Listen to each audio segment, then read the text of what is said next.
Right back at you, Javier.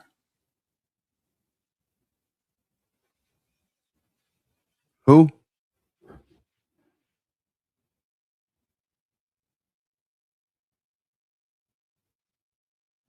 What sport? That Indy? F1? The truck race? Is that actually a NASCAR driver? Corey Haim? Okay, you say so.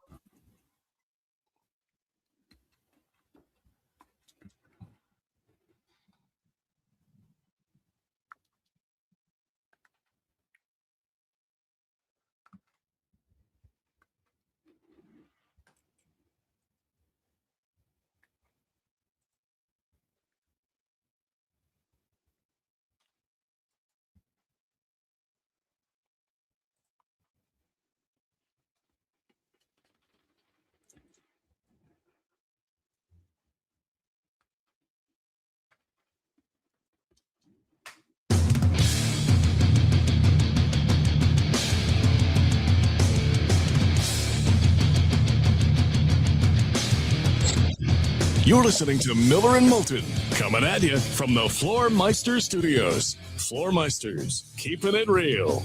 And now, here's Mark Miller and David Moulton. Top of the morning to you on this Monday. And for you dads and granddads out there, hope you had a good Father's Day weekend. Miller and Moulton, millerandmoulton.com, Miller_Moulton on X. Do I dare ask how the gymnastics went? Went great. Went great for my daughter. She had a great weekend. Exceeded expectations by a long shot. Okay. All right. So she's turning into quite the little gymnast. We'll see. I mean, I was just happy that she had a good time, that she got better, and the coaches seemed to be really good, and it was not a glorified babysitting. It was actually a camp. She had to work. It was that I was happy. If she's happy, I'm happy for the most part. But as long as these camps aren't babysitting, I'm ecstatic, because I've paid for too many babysitting camps over the years. Right. And one of them to me has a university name on it, and they don't really do a whole hell of a lot. And I feel like I get robbed. Last week, I felt like I got my money's worth with both camps I sent my daughter to. Well, good. That's a good feeling. Mm-hmm. I mean, the two camps, the one that was free, so I'm glad. Right. Free. Right. Yeah. Free. Uh-huh. Right. And by free on Miller and Moulton, by the way, we say up to $1,000. Yeah, that'd be nice. Moving on. Is there something else? Is there any sports you want to talk about? I was in a good mood, David. Stop it. Well, I have to admit, you were late arriving. The lights stayed low for a long time. So I didn't know how you were doing this morning, actually. I was doing great. I had a little problem this morning with the computer, and it took me a lot longer to remedy the problem than I anticipated. I was up really early, and no, I am great. I like to get a shower before the show, and so it took me right until about 5 minutes before the show to get back up here. But I couldn't get the camera to work this morning, so it took me about 15 minutes of restarts and taking devices down, etc., to get this where it needed to be. And we're there. We're good. But no, I'm actually in a great mood this morning, wide awake, ready to go. Woke up a few minutes before the alarm, and I don't have to go to or pick my daughter up for a camp for the first time this summer. I'm ecstatic. This is a great day ahead of me. Well, that's awesome to hear. We got a couple of things coming up this week, which I don't know how much they're on everybody's radar, but they should have been, and they should be, because a lot of moves have to take place before these two events can take place. and we'll get to the U.S. Open in a bit, and a World Cup and a few other things. But this isn't just me loving a draft, and therefore you should love a draft. It's because of drafts, many moves have to get made before the drafts can take place. And so the NBA draft is tomorrow. The hockey draft is Friday. And so a lot of these drafts for picks, well, teams have to know what picks they have. So that usually means we got to get the deals done before these drafts start. And even though the NHL draft doesn't start until Friday, the NHL had a blockbuster deal go down last night. Mark, these brothers seemingly want to start playing together. Yeah, well, I mean, there was a pair that had been playing together for a while. They're trying to get all three together. And we talked about that a while back when you were gone, because at the end of an interview with Greg Wyshynski, who's on the show today, Seth said, I've got to be selfish. Odds that the Hughes brothers play together in New Jersey or Minnesota. And without hesitation, Greg Wyshynski said, Minnesota. Yeah. And that broke Seth's heart, even though he knew it was true. And the Tkachuk brothers also wanted to play together. And I guess I'm a little sad, and I'm happy for the Panthers. Good for them. It's great. But there used to be a league called the NHL where players did not dictate their place, that they were happy to play for their team, and loyalty in that sport maybe meant more than it did in others. Those days are gone. And I watched in the last couple of weeks a team I've always rooted for, their captain, a guy who was born in that state, tell the general manager, whose number is in the rafters in the building where the captain plays, tell Detroit, BS, trade me right blanking now. Yes, that's the first 50-year-old reference of the show today of Denny Lemieux on the phone and Slapshot. That's what Dylan Larkin did. Brady Tkachuk did not use those same words, but it became apparent over the past few weeks that he didn't want to be in Ottawa anymore. So yesterday afternoon, late or early after, I don't know, sometime in the afternoon, I saw it, I don't know, the 4:30 range, something like that. But Brady Tkachuk's now a Florida Panther, playing with his brother Matthew. And they got a handful of picks for the other Tkachuk brother, who is reunited with his brother. The Red Wing fan in me is a little bummed out because that was one of the teams that Dylan Larkin may have been going to. But why would Steve Yzerman be first to make a deal? But the Tkachuk brothers are together. I don't think that Florida gave up a whole hell of a lot to get a really good player, because I don't think picks are nearly as valuable in that sport as many general managers do. Can't agree with you more. I mean, you're drafting 18-year-olds. What exactly do you know about what their future holds when they're barely men?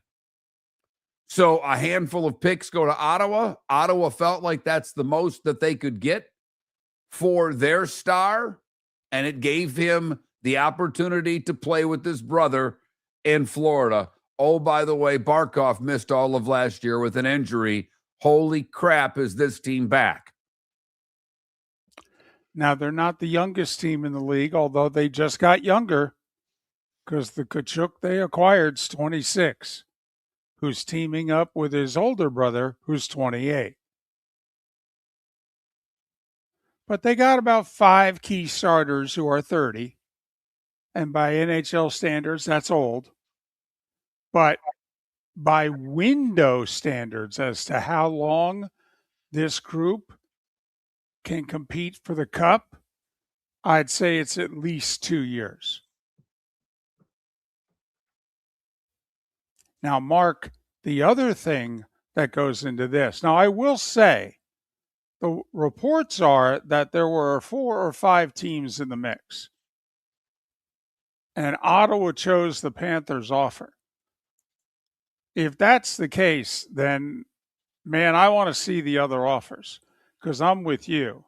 3 first-round picks and a second-round pick in hockey, that's the best you could do. I had been led to believe that Ottawa was holding out for Lundell, a 24-year-old top 6 forward. Well, I mean, don't you just keep saying no until they include him in the deal? I mean, they're not going to get anybody else out there on the market realistically that's better than Brady Tkachuk unless we think that Matthews and McDavid and others even better are going to be on the market before Friday. I mean, I'm surprised Ottawa just couldn't hold out until they threw him in. But maybe we'll find out someday. So the Florida Panthers pick up another elite player. Yes. You know, this is a top 6 forward on a team that's got 6 of them minimum, maybe more. Maybe 11. Up front, this team is loaded. They are. And defensively, they're not bad. So the Florida Panthers go from a team that missed the playoffs a year ago to clearly one of the favorites to win the Stanley Cup heading into next year. I'm sorry. Make no mistake. You don't go back to back, go through the injuries they did, losing key players for most of the year, planning on getting those players back healthy, add yet another good player. Can't tell me this team's not a cup favorite right now. And I understand the East is a lot better than the West, but Carolina, enjoy that cup because, man, is the rest of the East reloading in a hurry. One team who got rid of a player, and it does tell you a lot about what they thought of that player. Because Darren Radish was a defenseman that had a career year last year with the Tampa Bay Lightning. I believe he's 30. And instead of re-signing him, the Tampa Bay Lightning signed and traded him to an 8-year deal at $8 million per. Oh, yeah, by the way, they traded him inside the division, too. So don't you think they're pushing their chips in that year was a one and done for him? Now, he's got an absolute cannon from the point, and that's going to help any team. And he was thought to be, in a bad free agent market, one of the good players that was going to be out there. So the Toronto GM took a big swing to get him and paid him far more than he's worth in terms of the term of the deal. If it was 8 years, $3 million, sure, no problem. 4 years, sure. But you got 4 years on the back end where this guy is going to be 35 plus on your blue line. What did Tampa say with that deal? The starting 5, 25 minutes away. We'll talk some hockey and some golf later on. Miller and Moulton. The Floor Meisters just doesn't sell Cortec and carpet. They also sell a lot of wood. And what better time than now to stop in and see the nice folks at Floor Meisters for some new hardwood for your home. With white oak wood starting at $4.99 a square foot, that makes it affordable for everyone. With 10 colors to choose from, they have a color for everyone. So stop in. 6281 Naples Boulevard, right next to Costco, or go to the web. It's floormeisters.com. Floormeisters.com. Floormeisters, just keeping it real. Your roof is your home's first line of defense. At Pelican Roofing of Florida, Ronnie, John, and their team bring years of experience to protect what matters most, your family and your business. From residential repairs to large-scale commercial roofing, we deliver honest work, fair pricing, and quality you can trust. An upgrade on your roof can lower your insurance costs. Don't wait for a leak to turn into a disaster. Call the experts at Pelican Roofing today. 1-866-9-PELICAN. That's 1-866-9-PELICAN. Online at PelicanRoofingCompany.com. CCC 1332512. No!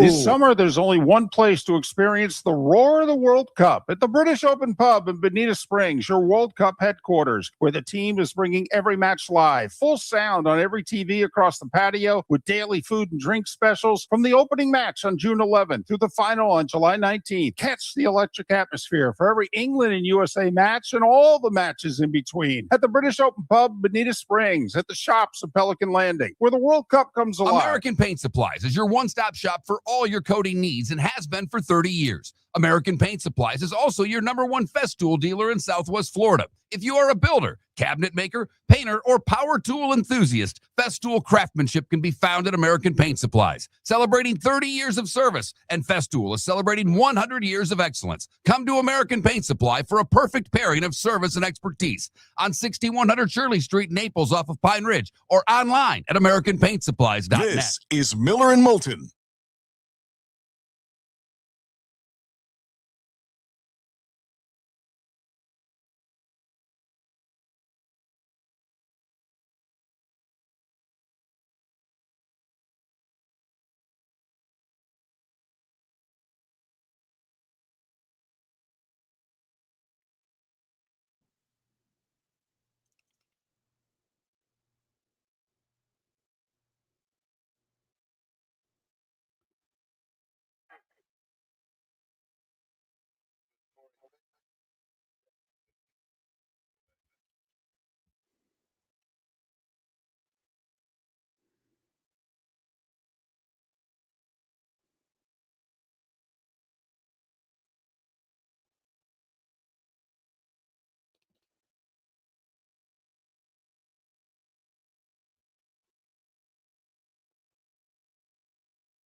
Good for you, Jay Gunn.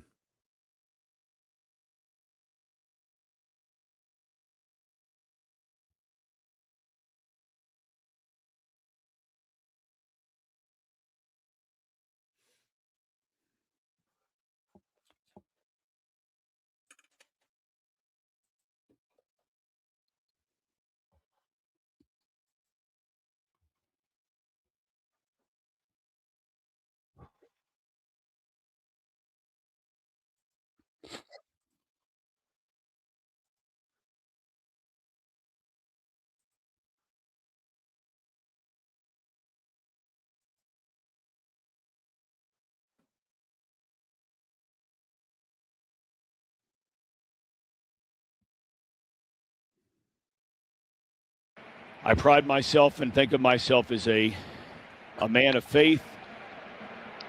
As there's a drive in a deep left field by Castellanos, it will be a home run. And so that'll make it a 4-0 ball game.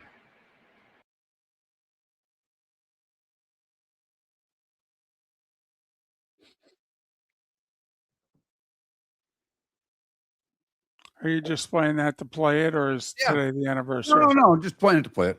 I saw it and played it because it's on the same pod that the stuff we need this morning.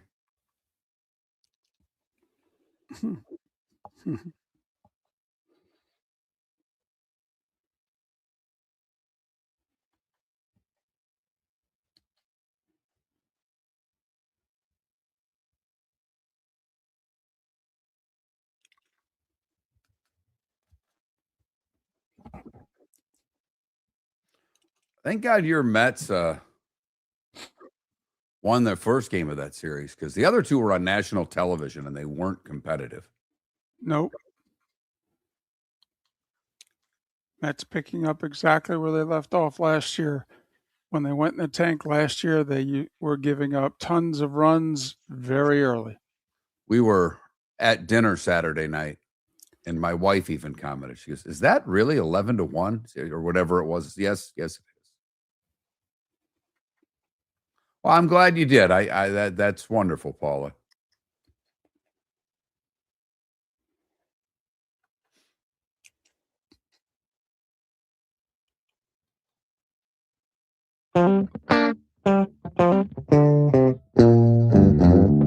You're listening to Miller and Moulton. And now, here's Mark Miller and David Moulton. 21 minutes past the hour on this Monday. Miller and Moulton, millerandmoulton.com, Miller_Moulton on X. The starting five is a little more than 15 minutes away. Now it's getting dangerous, Mark. Okay, now it's getting really dangerous. Okay, you've got to fill me in here because I don't have any idea what you're talking about. It's one thing to have genuine enthusiasm. It's one thing to maybe start ramping up the enthusiasm. It's another thing to start looking ahead and projecting how deep you're going to get in the tournament when historically you've gone deep in the tournament one time. One time. All of the folks who are now going, Team USA's got a hell of a draw to the quarterfinals, and I don't know how shocking it'd be to see them make the semis. Okay. All right. Now, listen, come on now. I'm a proud American. I wear the colors. I do. I root for them hard. Hard. But come on now. Remember what we're talking about here. I mean, is everybody just going a little overboard? The Knicks win an NBA title and you guys start to think anything and everything is possible? I mean, come on. Well, I'm in the Tim Howard camp because I've not seen, and I'll be honest, I didn't read a lot, and the folks that are on Fox for the most part aren't American, so I've not, unless Alexei Lawless is talking about it, I don't think those that are on the panel, and if they have, I haven't heard them because I have watched quite a bit and still watched quite a bit over the weekend. I've not heard the experts talking about that, so I don't know where this is coming from, and if I'm missing it, it's on me. But Tim Howard, who has been the goalkeeper for more international matches than any American in the history of the sport for our country, flat out said it's literally impossible for the U.S. to win the World Cup. Those are his words. Literally impossible. The U.S. cannot unequivocally win the World Cup. The U.S. will have to play the greatest game they've ever played 3 times in a row. Sorry, 4 games in a row. So let's just slow our roll and enjoy it. There we go. Because to me, all I've asked of U.S. soccer is to win 2 games in the knockout round. Now that they've gone to 32, if they could get to the quarterfinals, I think they will have had a great tournament. A great tournament. I'm not joking around when I say that. We've beaten 2 inferior teams. We've looked great doing it. It's awesome. Yay, team. I'm more confused on when Turkey became Turkey. That's got me more confused than what's going on in group. Turkey, parquet, butter. I don't know, David. San Diego. Right. Turkey. What the hell? When did that? Can someone explain to me when that happened? That's what I want to know. I want to know, did they go from an ally to neutral? Did they become an enemy of us when they went Turkey? I mean, do we have to change the longstanding ad of I can't believe it's not Turkey? I mean, what's going on here? I'm with you, Mark. I'm with you. Now, to me, and it's great that, I know everybody would rather just talk about USA, USA, USA. This tournament has been so much more than that. This tournament to me has been sensational. I mean, even yesterday, and I know, are we at war with them? I don't even know anymore. I have to be really honest with you. But Iran tying Belgium. Holy crap. How did that happen? Cabo Verde or Cape Verde. Another question I have, like Turkey. Who am I supposed to call them? Because they're calling them Cape Verde and they're not spelling it that way. So I am confused on some of these countries. I feel like I need to go to a high school geography class right now. That's where I'm at. Okay, I'm confused. If it's Turkey, it can't just be Cape Verde, right? Thank you.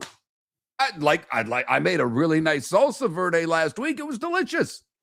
I mean, don't we have to jazz up both names?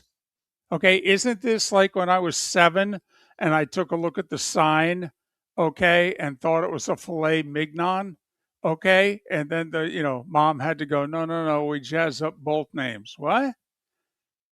Okay, I mean, don't we have to go Cape Verde? At the very least? At least Cabo Wabo, and everybody do a shot of tequila every time we see him play. That's where I'm at with this, okay? Right. But, they tied Uruguay. That was amazing yesterday. So all of you getting wrapped up in the U.S. winning 2 games, that's awesome.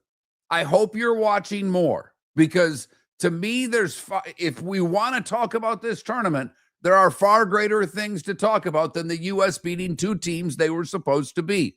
Cape Verde, if they beat the worst team in the group, will advance out of group. They're in a position where if they can beat the 4th place team in the group, they're going to advance out of group. Yeah, they are. Hell, if they tie Saudi Arabia, there's a good chance with 3 points, they will move out that way as well because their goal differential will be dead even. So it is amazing some of the things that are going on in this tournament.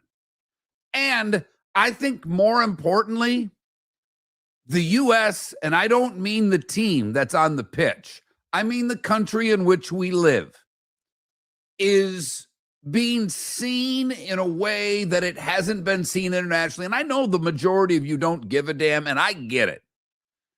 And I'm not a huge fan of this place, but I don't know if Buc-ee's could have had a better tournament. Waffle House having a tremendous tournament. Texas Roadhouse having an amazing tournament. Amazing. Costco having a wonderful tournament. And much to my chagrin, ranch dressing may be the star of the show. The posts on social media from people from Australia, France, Germany, wherever, England, talking glowingly about what a wonderful time they are having in our country. And as I said on Thursday, most people who visit from Europe go where? New York. I'm not knocking New York. It's an amazing city. But as I listened to someone say a while back, when you go to big cities in this world, they're all reasonably similar. Whether you're overseas or in New York or in LA, big cities are big cities. People are seeing more of our country than New York, and they're coming away going, this place is great. The people are wonderful. Man, is it big? And my goodness, do they like gas stations here? And their cars are enormous.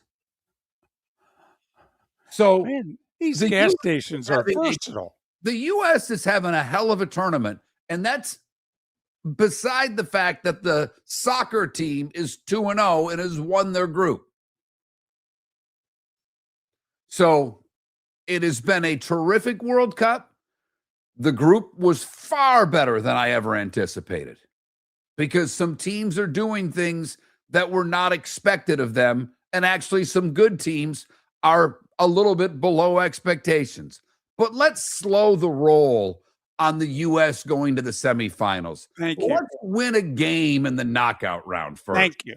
Your roof is your home's first line of defense. At Pelican Roofing of Florida, Ronnie, John, and their team bring years of experience to protect what matters most, your family and your business. From residential repairs to large-scale commercial roofing, we deliver honest work, fair pricing, and quality you can trust. An upgrade on your roof can lower your insurance costs. Don't wait for a leak to turn into a disaster. Call the experts at Pelican Roofing today. 1-866-9-PELICAN. That's 1-866-9-PELICAN. Online at PelicanRoofingCompany.com. CCC 1332512. Floor Meisters just doesn't sell Core-Tech and carpet. They also sell a lot of wood. And what better time than now to stop in and see the nice folks at Floor Meisters for some new hardwood for your home. With white oak wood starting at $4.99 a square foot, that makes it affordable for everyone. With 10 colors to choose from, they have a color for everyone. So stop in, 6281 Naples Boulevard, right next to Costco, or go to the web.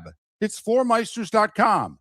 Floormeisters.com. Floor Meisters, just keeping it real. Mark Miller for Sleep Treatment Direct. They are helping me with sleep apnea. And by helping me, I mean curing me. No more CPAP machine. No more snoring. No more tossing. No more waking up exhausted. Their expert team got me the right treatment fast and hassle-free. If you want to feel energized and get rid of your snoring, call Sleep Treatment Direct today. 444-1741. That's 239-444-1741. Sleep Treatment Direct. Sleep safe and American Paint Supplies is your one-stop shop for all your coating needs and has been for 30 years. American Paint Supplies is also your #1 Festool dealer in Southwest Florida. If you are a builder, cabinet maker, painter, or power tool enthusiast, Festool craftsmanship can be found at American Paint Supplies. Celebrating 30 years of service, and Festool is celebrating 100 years of excellence. Come to American Paint Supply for a perfect pairing of service and expertise on 6100 Shirley Street, Naples, off of Pine Ridge, or online at AmericanPaintSupplies.net. This is Miller and Moulton.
Adam, I have no idea.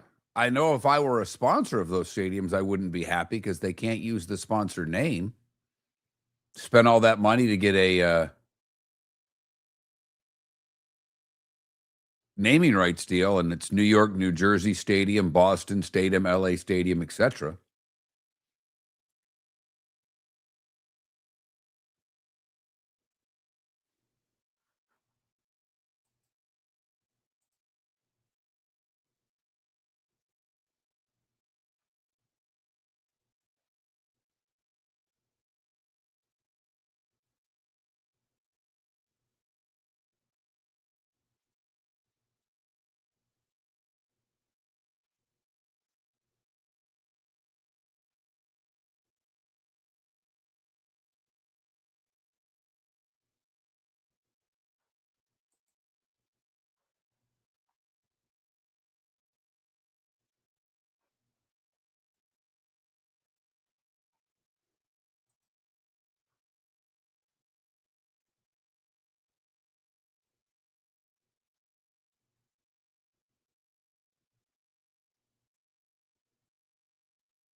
They've played nobody, Ambien. They have no shot to win this. None. Don't make a bet with your bookie. Make it with me. I'll take your money. I'll back whatever you want to bet, and I'll show you with account receipts. Whatever you want to bet.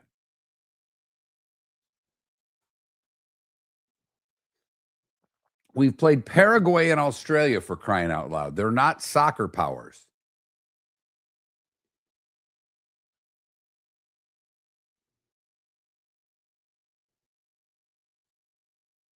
That's why. It's not just me. By the way, Tim Howard, who I just said has played more games in goal than anybody who's ever played for this country, says we have no shot at winning.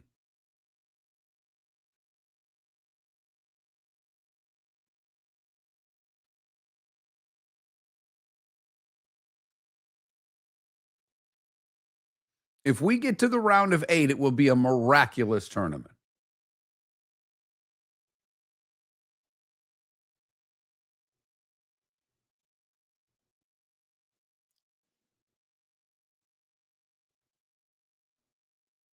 If we get to the quarters, U.S. fans should be doing the happy dance in the streets.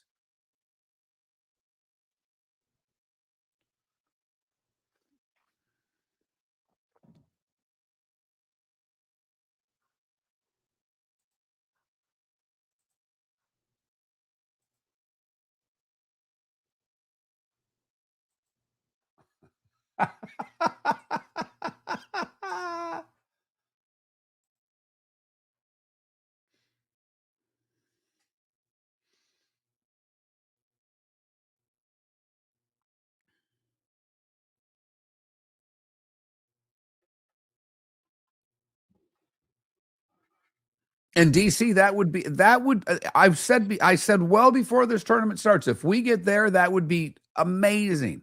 We should be very happy if we get that far.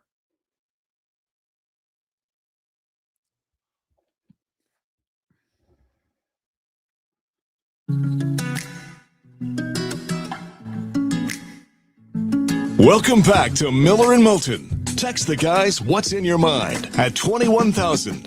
That's 21000. And now, here's David Moulton. 22 minutes till the top of the hour. Thanks for being with us. Miller and Moulton, millerandmoulton.com, Miller_Moulton on X. Christopher Powers in a little more than an hour. Recap the U.S. Open. Greg Wyshynski in a couple hours. Draft is on Friday. Lots of big deals may take place in and around then because draft picks are going to be dealt and there aren't a whole lot of free agents worth signing. So a lot of trades potentially in the NHL, including a big one yesterday, which leads us to The Starting Five. 5 big stories you need to know. Here is The Starting Five. And on this, 68 days to the start of the college football season and 79 days away, 11 weeks from Wednesday, that the Seahawks play host to the Patriots and kick off the NFL season. We'll start with the U.S. Open. Wyndham Clark entered Sunday with a 6-shot lead. Couple guys, he led by 7, and he needed all 7. Sam Burns was one of those, and Wyndham Clark used up 6 of the 7-shot lead and won by 1 to win his second U.S. Open in the last 4 years. Tom Kim finished 3rd under par, and then a 3-way tie at even par for 4th, including Scotty Scheffler. Mark, did you see where Joaquin Niemann finished? Yes, I did. Despite having a 2-shot penalty and an 11 because of that. Which was, what? Was that a par 5 or 4? But anyway, he got an 11 on a hole. The thought was he was going to miss the cut. He ended up shooting 2 rounds in the mid-60s. He finished 5 back, 1 over, tied for 7th.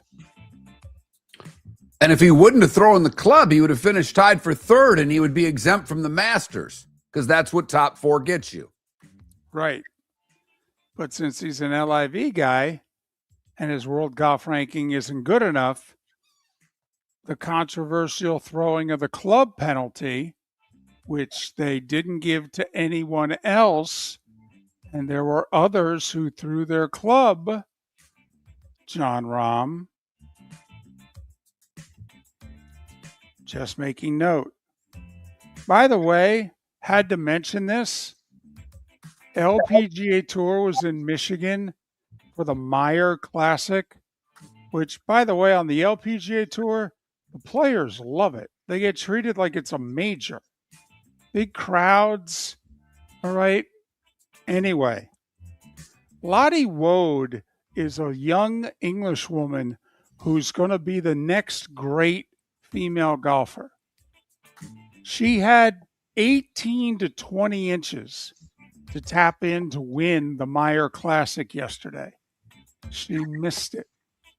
Lost in a playoff. Ouch. World Cup. Over the last 3+ days, the U.S. and Mexico have clinched their groups. Canada is tied with Switzerland atop their group. We going with Cape Verde? What are we going with? Got to pick one, because it looks like they're going to advance out of group, which will be probably the lowest ranked soccer team to ever make it to the knockout stage. So they've had 2 draws in 2 days against the 2 best teams in their group. If they can beat the worst team in their group by the end of the week, they will advance out of group. Remarkable. They need a win against Saudi Arabia on Friday. 4 matches today, 3 of them on Fox. Argentina, Austria at 1. France and Iraq at 5. Norway and Senegal at 8. FS1 at 11 is Jordan against Algeria. Hello. Sticking with scores, College World Series. Oklahoma blew out North Carolina Saturday. North Carolina disposed of Oklahoma yesterday 6-2. So 7 o'clock tonight, ESPN, winner take all. Oklahoma, North Carolina for the College World Series. And the team that's won game 2 and forced game 3 has fared far better in recent history than the game 1 winner, for what it's worth. Baseball, the Marlins. They've won 8 straight home games. They've won 4 in a row. They're 14-4 in June. They're above 500. It's the latter part of June. Hello. And there were actually 18,000 there yesterday. I mean, it's not a great crowd by any means, but for the Marlins, that's a huge crowd. Because I was about to say, if you combined that 8-game winning streak, you'd sell out 1 game in most ballparks. But that's not really the case. Marlins 2-1 over the Giants. Brewers snap a 3-game skid, beat the Braves 9-4 thanks to an 8-run second. So Schwarber hit 3 homers Saturday. He followed that up with a dinger yesterday. Harper hit for the cycle Saturday. He followed that up with a long ball yesterday. Phillies beat the Mets 6-2. Rays with 2 in the 7th. Beat the Nats at the Trop 4-3. Rays have a gaudy home record. They're just 2 back of the Yankees, who lost the series at home to the Reds. Chase Burns won his 8th straight decision. Reds 4-1 over the Yankees. J.J. Weatherall with 2 home runs for the Cardinals. They avoided getting swept at the hands of the Royals 12-10. Texas snapped a 6-game skid against the Padres. They beat San Diego 4-3. Seattle leads the West. They're the only team over 500. A game over 500. They lead by a game and a half. They beat Boston 3-1. Don't look now, but the Orioles hit 4 homers against the Dodgers and beat LA 12-1. You know, I've been saying for a while the Twins are coming. They're still coming. They're still below 500, and yet they're still coming. 3 in the 7th, 1 in the 9th. Twins 4-2 over Arizona. Alvarez hit his American League leading 25th homer. Houston beat Cleveland 2-1. Guardians still lead the Central by a game because the Tigers swept the White Sox 5-4 and 10, thanks to 1 in the 8th, 1 in the 9th, and 2 in the 10th. Thank you very much. Don't look now. The White Sox are just 2 games above 500 and getting ready for a series with the Guardians. Oh, boy. Yep. Pirates worked their way back to 500. They beat Colorado 8-6. And the Angels hit a 3-run homer in the 8th to tie it and a 2-run jack in the 9th to win it. They beat the A's 9-7. NHL, major trade. Will it be the biggest before the draft on Friday? We'll see.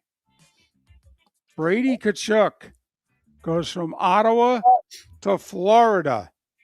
And you're like, hold on a second. Isn't there already a Tkachuk brother with the Panthers? Yeah, that would be Matthew Tkachuk. He was with Calgary a few years ago. Panthers went and got him. Well, now with 2 years left on Brady's contract, they went and got him.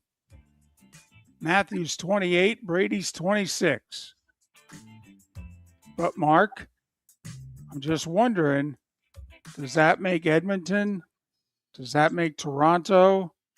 You know, the guys whose star players have 2 years left on their contract. Now, I have to believe that Toronto and Edmonton's star players would get more than Ottawa's star player was able to get in the trade, which was 3 first-round picks and a second-round pick. 2 of the first-round picks are in this year's draft, by the way, and one of them's the 9th overall selection. But still, Miller and Moulton are both of the belief that Ottawa needed to get more than that. They needed to get someone that was in their lineup in either a top 4 defenseman or a top 6 forward. Right. Period. Right. Needed to get Lundell, who supposedly they were holding out for, and then they caved at the end. Meanwhile, the NBA draft's tomorrow, so we're already starting to have significant trades. Teams trying to free up roster spots, trying to acquire draft picks, teams trying to save tens of millions of dollars under the cap, like Oklahoma City trading Andrew Wiggins to Atlanta. They got 2 second-round picks, which the Thunder don't need, but they freed up over $60 million in cap room. I don't know how that's possible, but welcome to the NBA salary cap. And Mark, NASCAR. He sounds a lot like the actor. Wasn't there an actor named Corey Haim? One of the kid actors. Yeah. Anyway, Corey Haim, NASCAR was in San Diego. They were at the naval base, Coronado, and the man-made track was 3.5 miles. They only raced about 75 laps, but Corey Haim led 3 laps, and that was enough to edge Bubba Wallace. Ross Chastain finished 7th. And at 10 minutes before the hour mark, that was the starting five. 5 big stories you need to know here on Miller and Moulton. He was in The Lost Boys. He died. Yeah, wasn't he also in like a sitcom, a kids sitcom? Okay, I'll give it to you. I'm not sure. No, I'm just I don't know. same name though, wasn't it? Yeah, Yeah. I think it's spelled differently, Okay. but yes, he died very young. Yes. Was an addict, but I just remember he was in both. The Coreys were in The Lost Boys. You know, one worked in the comic book store. The other one was the younger brother. Feldman. I liked that movie. Had a good soundtrack. Are we thinking Feldman? Yes. Gotcha. Yeah, I was a fan of The Lost Boys. That Okay. was on. That's one of those movies that if you had HBO and you were like me, that didn't have parents around all summer because they worked, you watched that movie 162 times, roughly. It was a 10 o'clock a.m. special. Sure. Right. So I am going to wait till the top of the hour because I'm going to take you and a few others to task. You upset me with that starting five, and I will tell you why coming up. And the media and the fans have upset me. And I get why. I understand why. But boy, oh boy, do we like to find a narrative and stick to it no matter what. Because that's what happened over the weekend. We couldn't hate this guy enough. And trust me, I went after this guy too. I did. What he did a year ago was lousy. It took him a while to apologize for it. But in the U.S. Open, I've never seen an American golfer get treated like such a piece of crap the way one was treated yesterday by the fans, by the media, and then this morning by one David Moulton. Whoa. Whoa. You are way out of line. Okay. I will prove my point. Coming up on the other side, we have Greg Wyshynski coming up in the 8 o'clock hour and Christopher Powers to talk about the U.S. Open in the 8 o'clock hour as well. The text line is open. The Pelican Roofing of Florida text line, 21,000 is the number. The keyword is Miller. My explanation on the other side. American Paint Supplies is your one-stop shop for all your coating needs and has been for 30 years. American Paint Supplies is also your #1 Festool dealer in Southwest Florida. If you are a builder, cabinet maker, painter, or power tool enthusiast, Festool craftsmanship can be found at American Paint Supplies. Celebrating 30 years of service, and Festool is celebrating 100 years of excellence. Come to American Paint Supply for a perfect pairing of service and expertise on 6100 Shirley Street, Naples, off of Pine Ridge, or online at AmericanPaintSupplies.net. Your roof is your home's first line of defense. At Pelican Roofing of Florida, Ronnie, John, and their team bring years of experience to protect what matters most, your family and your business. From residential repairs to large-scale commercial roofing, we deliver honest work, fair pricing, and quality you can trust. An upgrade on your roof can lower your insurance costs. Don't wait for a leak to turn into a disaster. Call the experts at Pelican Roofing today. 1-866-9-PELICAN. That's 1-866-9-PELICAN. Online at PelicanRoofingCompany.com.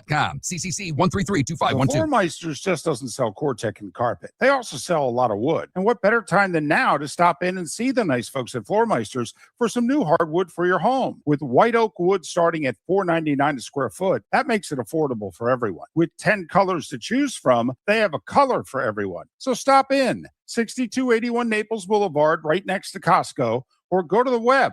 It's floormeisters.com. Floormeisters.com. Floor Meisters, just keeping it real. The Cape Coral Police Department is growing, and they want you to be a part of it. They're hiring new officers. Starting pay is between $74,000 and $90,000, depending on your experience. And with a $10,000 hiring bonus, you could be making $100,000. Enjoy paid holidays, off-duty details, plenty of OT opportunities. They're also hiring dispatchers and professional staff.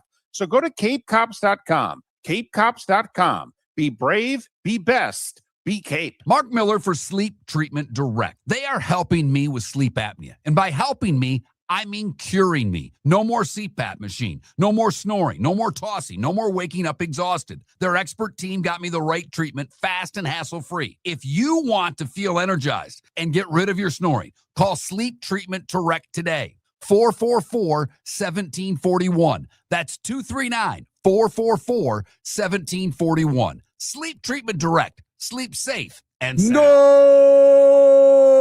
This summer, there's only one place to experience the roar of the World Cup at the British Open Pub in Bonita Springs, your World Cup headquarters, where the team is bringing every match live, full sound on every TV across the patio, with daily food and drink specials from the opening match on June 11th through the final on July 19th. Catch the electric atmosphere for every England and USA match and all the matches in between at the British Open Pub, Bonita Springs, at the shops of Pelican Landing, where the World Cup comes alive. This is Miller and Moulton.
Nice.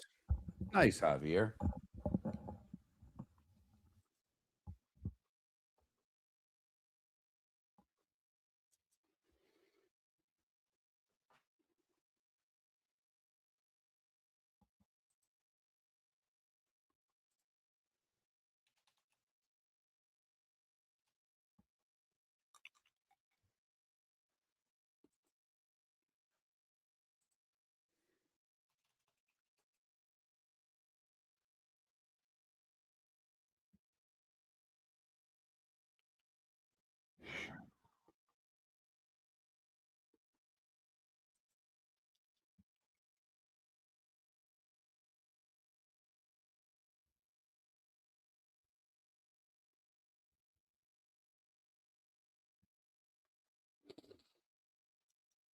Damn, I did not know that.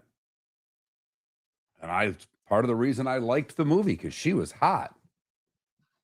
Jamie Gertz, who is the female lead, is the owner of the Brewers and the Hawks from the Lost Boys. She's a billionaire.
You're listening to Miller and Moulton, coming at you from the Floor Meister Studios. Floor Meisters, keeping it real. And now, here's Mark Miller and David Moulton. Hour 2 of Miller and Moulton on this Monday. Thanks for being with us. Miller and Moulton, millerandmoulton.com, Miller_Moulton on X. Christopher Powers, an hour from now, look back on the U.S. Open. Greg Wyshynski in about 90 minutes, looking ahead to the NHL draft and the trades that are going to come leading up to it, including a big one late yesterday where Brady Tkachuk went from Ottawa to the Florida Panthers for a whole bunch of draft picks. Did Ottawa get enough? So I brought something up before the break, and if you're watching, you could see that David didn't like my inclusion of him on this, and I will explain. Now, for those of you that have paid attention to our show for a long time, a couple of things.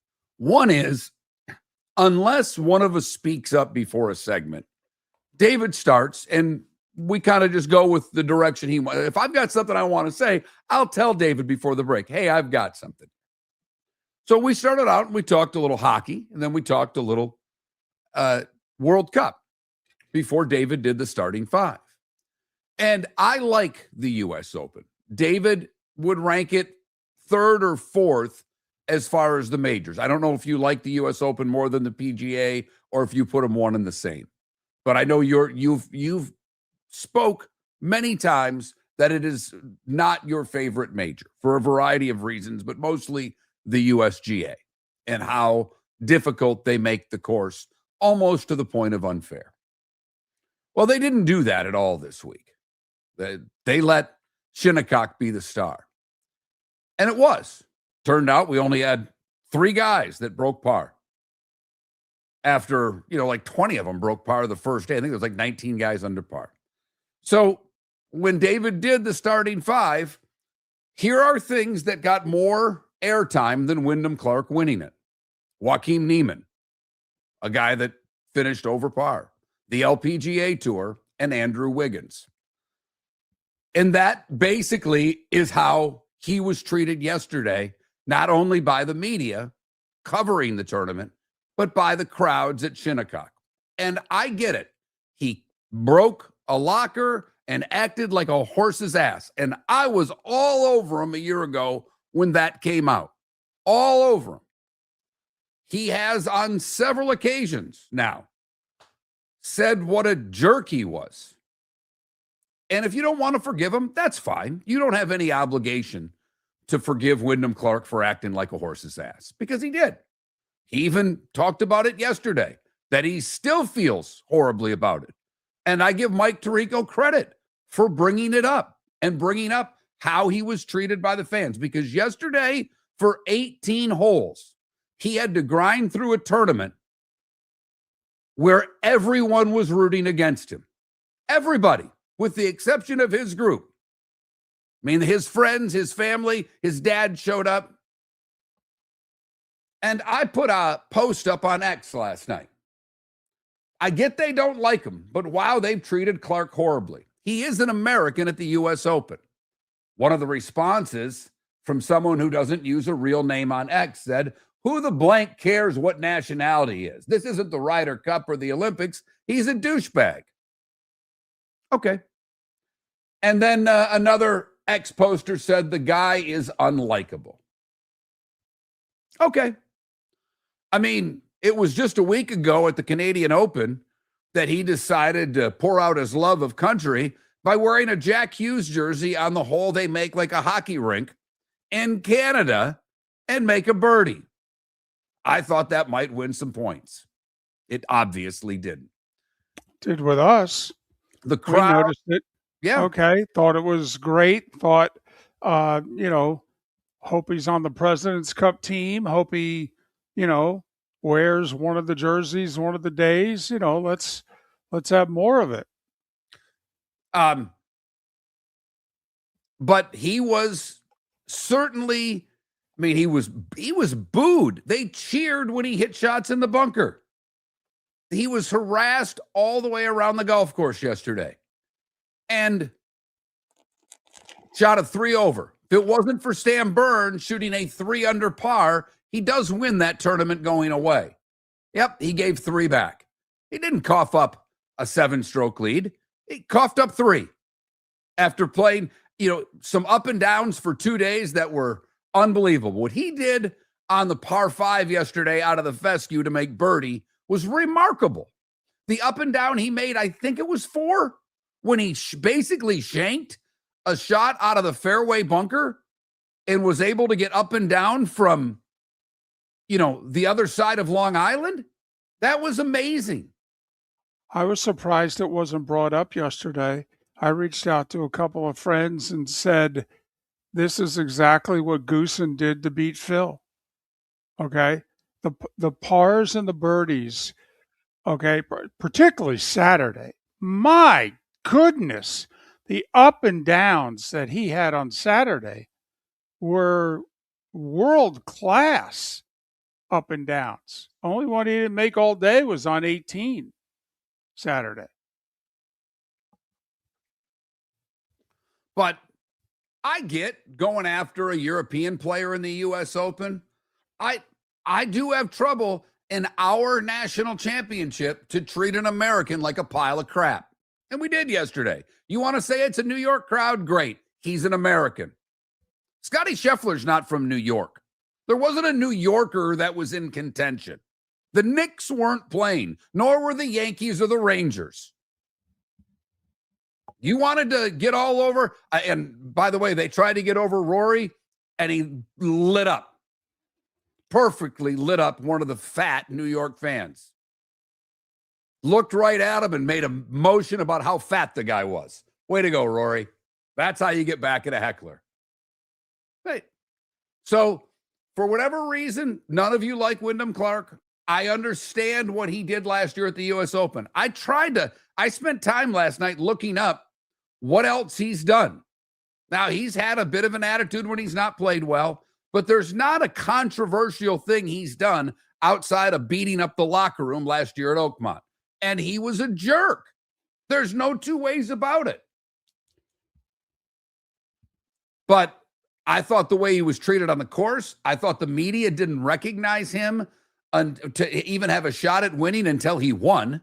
They were doing anything they could to promote Tom Kim. I mean, Scotty Scheffler never really had much of a shot yesterday. But if you listen, every putt Scotty Scheffler was not only going to make, it put him right back in the tournament. That's the way they broadcast yesterday. That's not NBC. That's fine. I get it. He's the world number 1. But he's not this guy. Scotty Scheffler's not done anything to endure himself to the media or the fans to be this ultimate likable guy. So I just found it fascinating yesterday. And to me, if that's the way you want to treat a guy who's a 2-time U.S. Open winner, go ahead. Treat him like a pile of crap. I think it's remarkable how well he played. He was a wire-to-wire winner. That's really hard to do at that tournament. It's even harder to do at that golf course.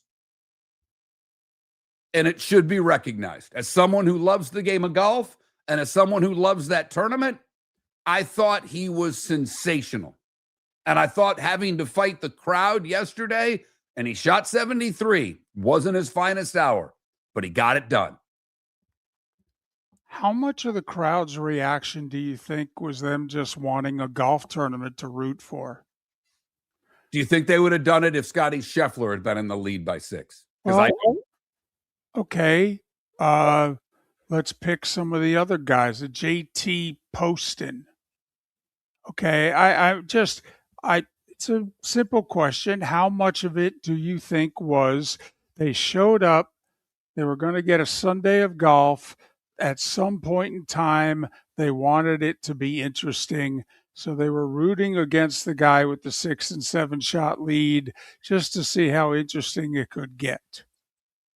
I think that was some of it, but it continued when the tournament was over. I mean, they didn't even applaud when he won the damn tournament. Those that were didn't even clap. I know. He got booed for 5 hours yesterday. At no point did that fan base say, well, got to hand it to him. He hung on and won today. Good job by you. He made the birdie on 16 and they damn near booed him. So I thought that early on, but as the day progressed, I just thought they didn't like him.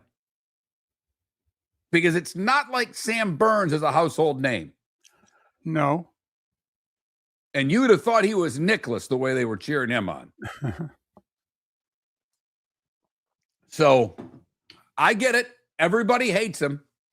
And he doesn't apparently deserve any props for what he pulled off. But to me, he does. That's all. I wanted to say my piece. My guess is he'll be treated very differently now going forward by the other crowds in golf. He'll be treated very differently.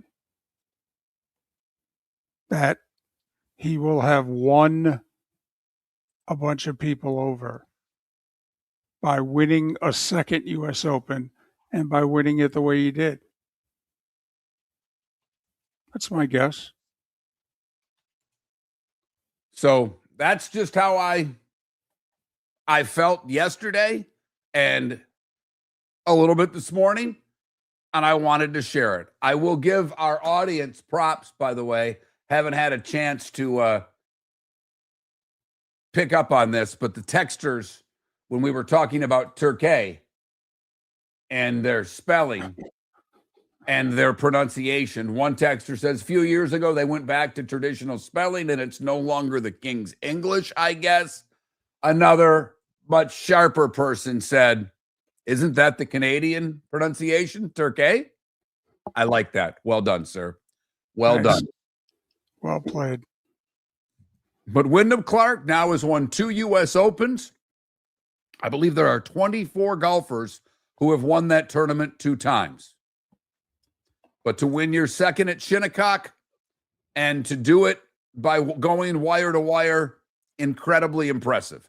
And his putter was terrific. Unreal. Unreal. It seemed like nobody was making 15 to 25 foot putts except for Wyndham Clark, and many times for par. And that's how you win that tournament. It's par putts, not birdie putts, that get it done. Miller and Moulton, Greg Wyshynski, and Christopher Powers coming up in the 8 o'clock hour. We'll try to come up with a poll question on the other side. American Paint Supplies, celebrating 30 years in Naples, is proud to be the exclusive Farrow & Ball dealer in Southwest Florida. The best thing to come from the UK since the Beatles, Farrow & Ball has the colors and paints at American Paint Supplies. See why all the designers and painters choose Farrow & Ball. For 30 years, American Paint Supplies provides the perfect pairing of service and expertise on 6100 Shirley Street in Naples off of Pine Ridge or online at AmericanPaintSupplies.net. American Paint Supplies is your one-stop shop for all your coating needs. The Floormeisters just doesn't sell Cortec and carpet. They also sell a lot of wood. And what better time than now to stop in and see the nice folks at Floormeisters for some new hardwood for your home. With white oak wood starting at $4.99 a square foot, that makes it affordable for everyone. With 10 colors to choose from, they have a color for everyone. So stop in, 6281 Naples Boulevard, right next to Costco, or go to the web. It's floormeisters.com. Floormeisters.com. Floormeisters, just keeping it real. Your roof is your home's first line of defense. At Pelican Roofing of Florida, Ronnie, John, and their team bring years of experience to protect what matters most, your family and your business. From residential repairs to large-scale commercial roofing, we deliver honest work, fair pricing, and quality you can trust. An upgrade on your roof can lower your insurance costs. Don't wait for a leak to turn into a disaster. Call the experts at Pelican Roofing today. 1-866-9-PELICAN. That's 1-866-9-PELICAN. Online at PelicanRoofingCompany.com. CCC 1332512. Cape Coral Police Department is growing and they want you to be a part of it. They're hiring new officers. Starting pay is between $74,000 and $90,000 depending on your experience. And with a $10,000 hiring bonus, you could be making $100,000. Enjoy paid holidays, off-duty details, plenty of OT opportunities. They're also hiring dispatchers and professional staff. So go to CapeCops.com. CapeCops.com. Be brave, be best, be Cape. This is Miller and Moulton. Well, Shimko, I mean, he hasn't won, and I looked it up, so I'm not a Moulton here. I'm not that good. He hasn't won since 2022. Hasn't won a major since 2017. So I'm amazed. I'm as amazed that he's still relevant, Shimko, because he hits that damn driver everywhere. And it's funny, Shimko, I'm with you. I'm not a Spieth guy. And part of me says I should be, because who can't relate to hitting it all over the place and being pissed at yourself? Like, I should like him more.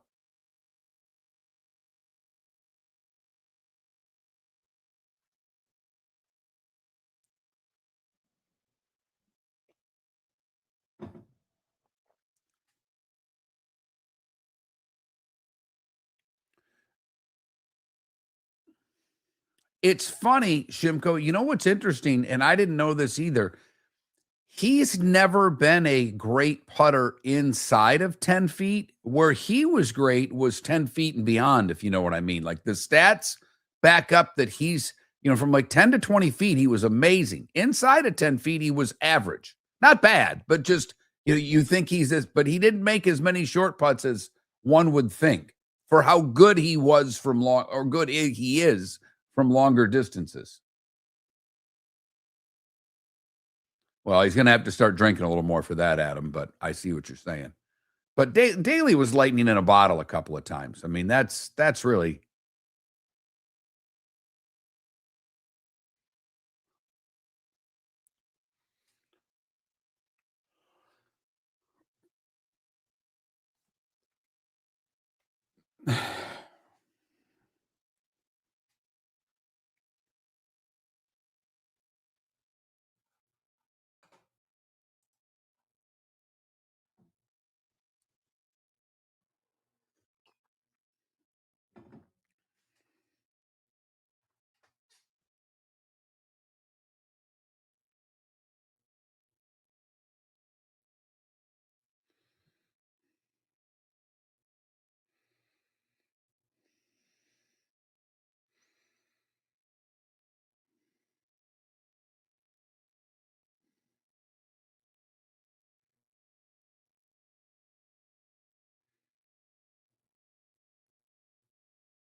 I had a beer with John Daly once. I was very fortunate. Maybe a couple. I would have really enjoyed partying with him. He was at the shootout one year, and I got invited to the pairings party because a buddy of mine worked for the beer company that was the sponsor. And so they ran out of Miller Lite. That's what John Daly drank.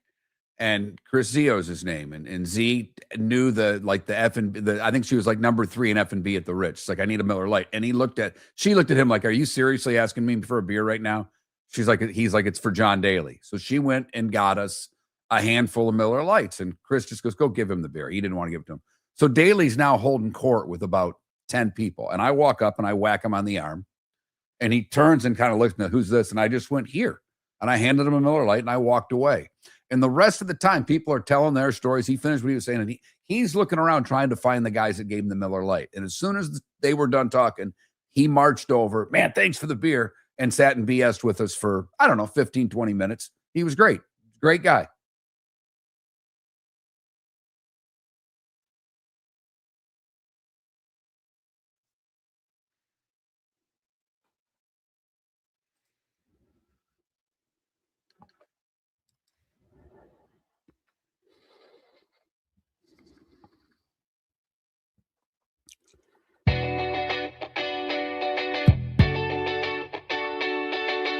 You're listening to Miller and Moulton. And now, here's Mark Miller and David Moulton. 21 minutes past the hour. Christopher Powers at the top of the hour. Greg Wyshynski, talk a little hockey. Big trade went down yesterday. Will it lead to other big or bigger trades going down before the draft on Friday?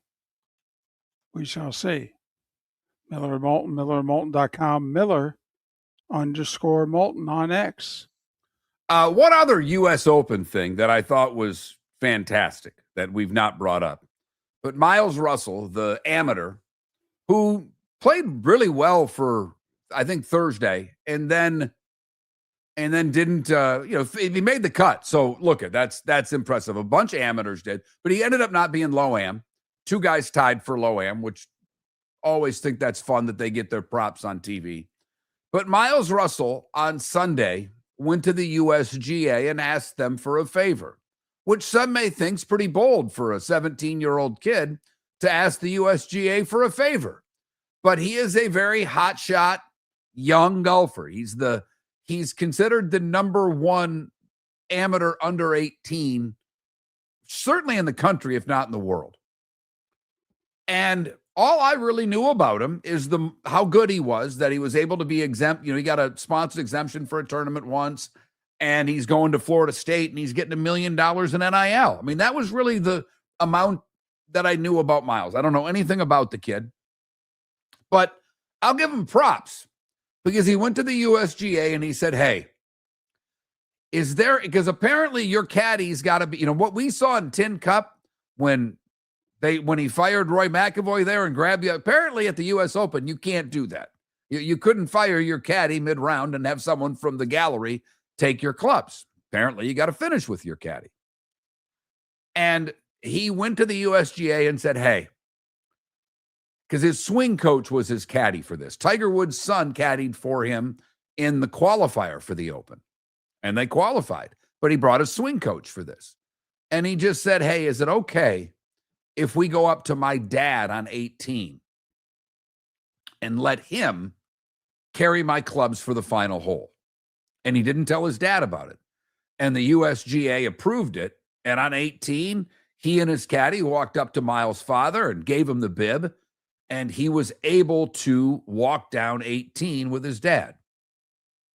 I thought that was a great story. And I don't know if it made the broadcast. I saw it on social media. I don't know if at any point they showed it because I did not watch every moment of the tournament yesterday. I saw it late. They focused on the amateurs because there was a battle for low amateur. In fact, the one guy had to come from behind to tie for low amateur. They were a shot ahead of Miles Russell, I believe, 1 or 2 shots ahead of him. And so they spent some time on 17 and 18 showing us the amateur coming from behind to make a couple birdies and tie for low amateur, but then they showed us the clip of Miles and his dad. So that's awesome. I had mentioned there's a friend of David and I's whose son made it to the final stage of qualifying and didn't make the Open. And we don't know the kid, but we know the dad pretty well.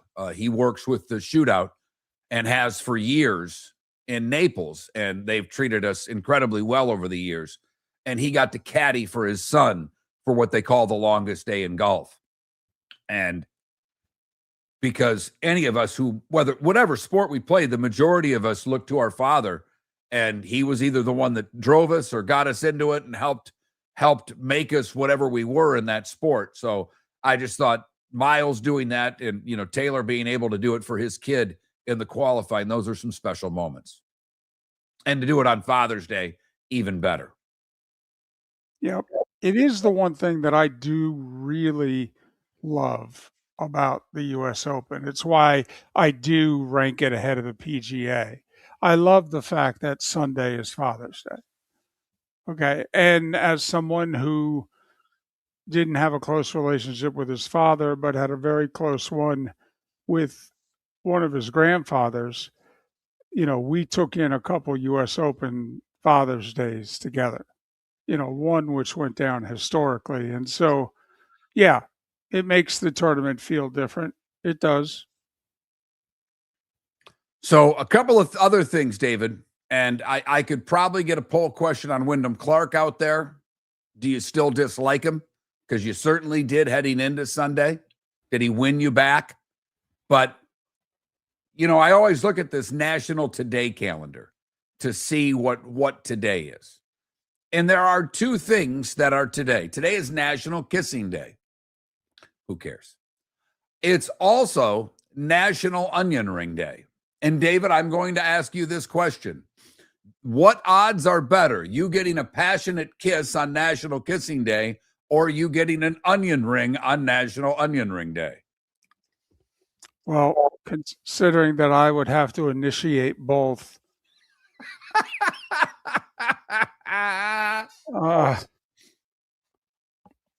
probably onion ring. Right, because and I think we're both in the same spot here. If you and I, who would have to initiate said kiss, do so, then we'd have to answer a question as to why. And really, I can't just kiss my wife passionately? What was that for? I mean, the odds, if I did that would, what's that for? Would be the response I would get. Exactly. What'd you do? Okay. What'd you break? Okay. How much did it cost? Right. Which is funny because I'm not the one who's ever spending any money. But yeah, that's how I'd be greeted. So National Kissing Day and National Onion Ring Day, you choose, because if you're going to have both, I would suggest doing the kiss first as opposed to giving the fried onion breath to your spouse. That's all I'm saying. Unless you want her to remember it, that it's the day after Father's Day. Miller and Moulton. We've talked a little bit of the hockey trade. By the way, I have to give it up for Raleigh, North Carolina. The only parade that was talked about was the Knicks parade, and it was huge, and millions of people were there. It was great. They don't know what number Patrick Ewing wears in that city, but that's for another day.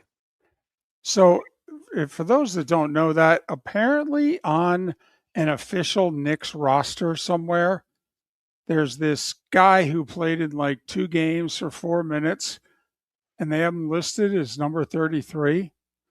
And so when they hung up the banners at City Hall of all the players who played on the Knicks this year, they put this one guy and his last name on a 33 Knicks jersey.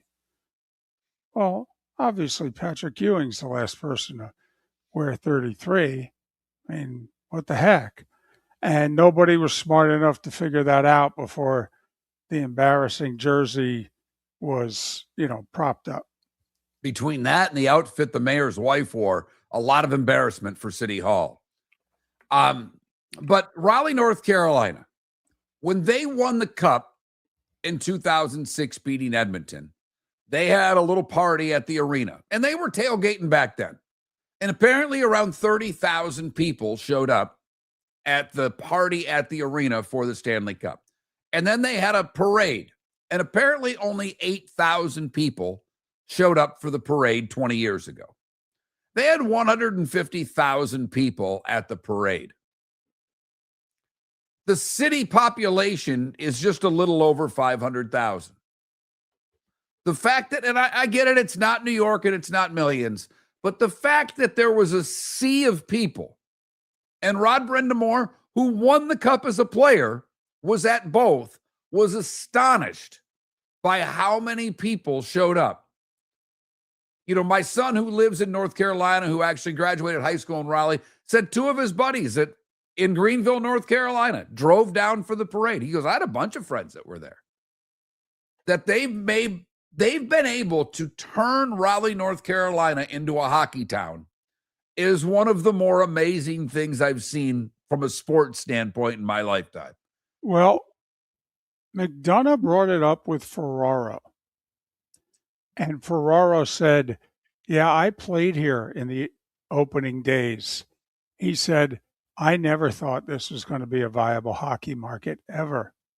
Your roof is your home's first line of defense. At Pelican Roofing of Florida, Ronnie, John, and their team bring years of experience to protect what matters most, your family and your business. From residential repairs to large-scale commercial roofing, we deliver honest work, fair pricing, and quality you can trust. An upgrade on your roof can lower your insurance costs. Don't wait for a leak to turn into a disaster. Call the experts at Pelican Roofing today. 1-866-9-PELICAN. That's 1-866-9-PELICAN. Online at pelicanroofingcompany.com. CCC 1332512. The Floormeisters just doesn't sell Cortec and carpet. They also sell a lot of wood. And what better time than now to stop in and see the nice folks at Floormeisters for some new hardwood for your home. With white oak wood starting at $4.99 a square foot, that makes it affordable for everyone. With 10 colors to choose from, they have a color for everyone. So stop in. 6281 Naples Boulevard, right next to Costco, or go to the web.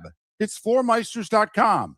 Floormeisters.com. Floormeisters, just keeping it real. American Paint Supplies, celebrating 30 years in Naples, is proud to be the exclusive Farrow & Ball dealer in Southwest Florida. The best thing to come from the UK since the Beatles, Farrow & Ball has the colors and paints at American Paint Supplies. See why all the designers and painters choose Farrow & Ball. For 30 years, American Paint Supplies provides the perfect pairing of service and expertise on 6100 Shirley Street in Naples off of Pine Ridge, or online at AmericanPaintSupplies.net. American Paint Supplies is your one-stop shop for all your coating needs. Go! This summer, there's only one place to experience the roar of the World Cup at the British Open Pub in Bonita Springs, your World Cup headquarters, where the team is bringing every match live, full sound on every TV across the patio, with daily food and drink specials from the opening match on June 11th through the final on July 19th. Catch the electric atmosphere for every England and USA match and all the matches in between at the British Open Pub, Bonita Springs, at the shops of Pelican Landing, where the World Cup comes alive. This is Miller and Moulton.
Well, I mean, he's in his 50s now, Left Twix. So, I mean, he won 2 majors. I don't know.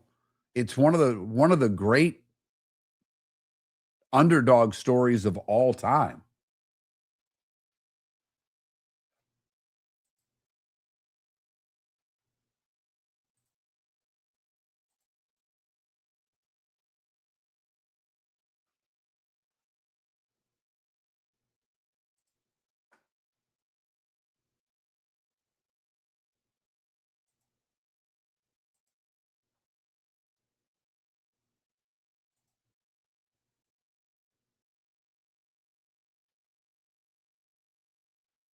Are we talking about John Kelly? Yeah. We were talking about him last break. You were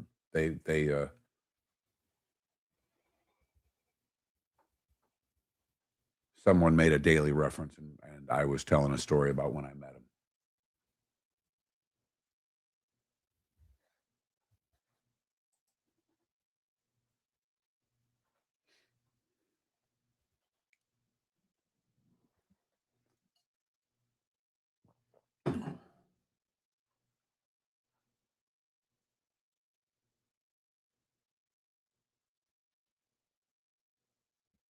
John Daly won more majors than Fred Couples and Davis Love III.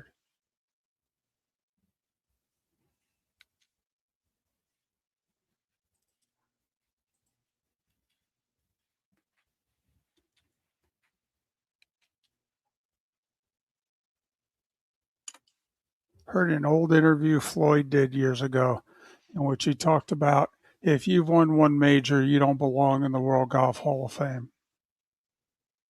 And he just basically laid out Freddie and Davis Love and, a whole bunch of golfers who won 10, 12, 15 tournaments in one major.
Welcome back to Miller and Moulton. Text the guys what's in your mind at 21,000. That's 21000. And now, here's David Moulton. 22 minutes till the top of the hour. Christopher Powers will join us then. Greg Wyshynski, talk pucks in an hour. Giannis will probably be traded in the next 36 hours, probably in the next 24. But the thought being that with the first round of the draft being tomorrow night, that Milwaukee will get its best offer from whoever and whatever it will be, and it will involve numerous first-round picks and or pick swaps. And here we go. And both Florida franchises are on the short list, apparently, Mark. Yeah, I mean, everything I've read, seemingly people believe he's going to end up in Miami, and which is ironic to me because of all of the teams, they don't seem to have the same package as other teams. But somehow Pat Riley is going to get this done. One, because Giannis wants to play in Miami. And I wonder, I guess, David, to me, this would have been great 3 years ago. Like, how much is left? How good is he still? I mean, where are the Miami Heat with him? Well, is it the Heat with him and without Tyler Hero? Because most of the rumors say that that's the big name that's going from the current Heat teams to future Milwaukee or whoever's teams. Right. So Giannis and Bam. What is that? I don't know. Is that a team that's somewhere between 5 and play-in the East? Is that a team that can host a first round? I mean, obviously, you talked about it last week. The Knicks have already said they don't want to go over the whatever tier of the cap, so there will be changes in New York next year, but Boston should be solid again. Was Detroit a fluke? What's Cleveland going to do? Because they've got questions. So does Orlando take the next step? I have no idea what this means. because I'm with what the texter just said in the chat room. Giannis and Hero is a much better combo to me than Giannis and Bam. So tell me, David, what do you think Giannis to the Heat means to the Heat next year? Are they a top 4 team in the East? No. Now, maybe top 6, so they don't play the play-in. But, there's 2 things that I have in mind about this. One, if I'm Milwaukee, I don't give a damn where Giannis wants to play. And I mean that, not a damn. You've turned this into an absolute show the last 2 years, okay? And you've made it impossible for us to deal you until now. There's only a year left on your contract. So that's number one. Number two, San Antonio traded Kawhi to Toronto when he had a year left on his contract. And everybody said Toronto was nuts. And they said, yeah, I know he probably won't resign here. Well, first off, I think a lot of people, if they played here for a year, would be surprised what a great city it is, blah, blah, blah. But even if he's just here for a year, we think we can win the title in that year. And sure enough, they did. So now tell me who should go out and get Giannis, even if it's a 1-year rental. Like, I think it should be Orlando. They gotta do something about that group. They haven't won a playoff series since Dwight Howard and Stan Van Gundy were there. Okay? I mean, that organization needs to be shaken up. I know that, and maybe this is nuts, David, but the 2 teams that played for the Western Conference Final are both young, have tradable players and tradable parts. Would Giannis make a difference in either of those cities? Yes. Yeah, I don't think there are many places he wouldn't. I mean, Oklahoma City's got more draft picks than any other team out there. If Milwaukee wants to get better and take the best offer, then I'm with you, David. I mean, how about a 2-part deal if you're Milwaukee? How about you call Boston and you trade Giannis straight up for Jaylen Brown? Straight up. Here you go. Thank you. Straight up. Would you, if you were Boston, would you make that move? I'm being serious here. Well, that's not how I framed it. I just said if I was Milwaukee, that, but no. I'm Boston. I don't like that deal. No, now financially, oh my goodness. 1 year from now, where that would put the Celtics, I mean, they'd be under the cap. Never mind, what apron they're under and how much they'd have available. And then remember, Giannis could be their free agent, which is a totally different category, and you could spend so much more, and it counts so much differently, and blah, blah, blah. But, I think the Nuggets are another team. I mean, there's a bunch of teams in the West that I think should be calling the Bucks. So, Miami, throughout all of this, seemingly has the least to offer.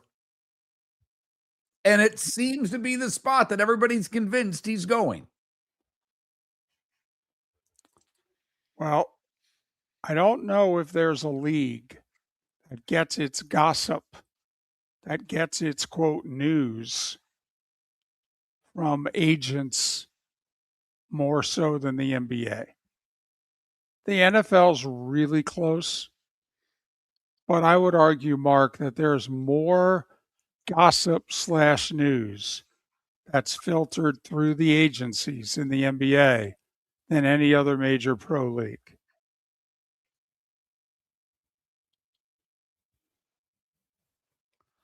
So that's, obviously the Giannis deal is big. I still think we have a lot of unknowns on how the top 5 are going to go in the draft. I think we have a ton of unknown. Would you trade, though, if you're one of those teams? You're going to trade that top 5 pick for 1 year of Giannis and no guarantee of anything else? Not a chance. Not with who these 5 players are. No way. Giannis has had a lot of injuries. This is not the player that he was 3 years ago. I guess I hope for whoever gets him, he turns out to be really valuable and takes him on a deep run in the playoffs. I don't want trades to work out badly. So I would love for it to work out for whoever trades for him. I wouldn't be lining up to trade for Giannis.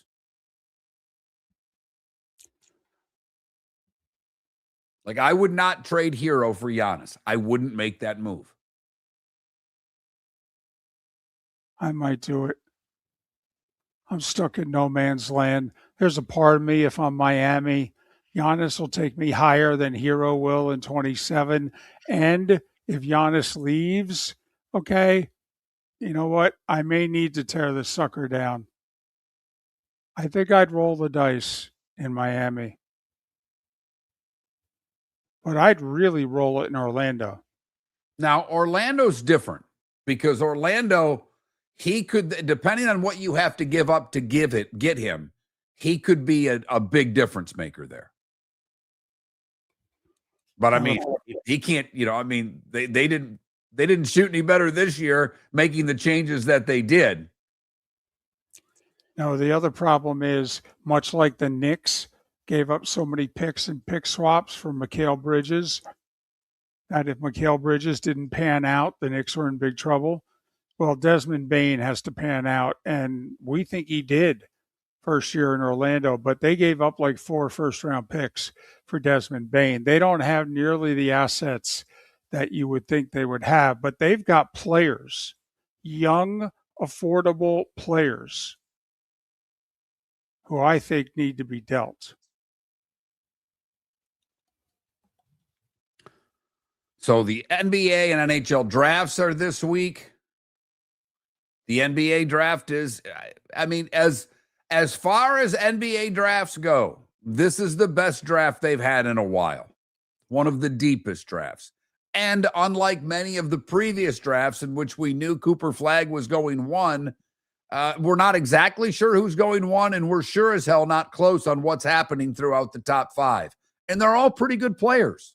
And there are some who think that there are some diamonds in the rough that you're going to find in the teens as well. They're going to go in and help teams out.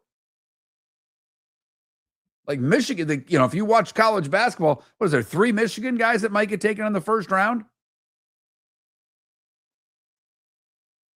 So there is some intrigue to this draft. And when the national champion has a bunch of players, at least if you're watching it, you may know who they are. Although I did look at a mock draft yesterday, and it's astonishing how many freshmen are being taken.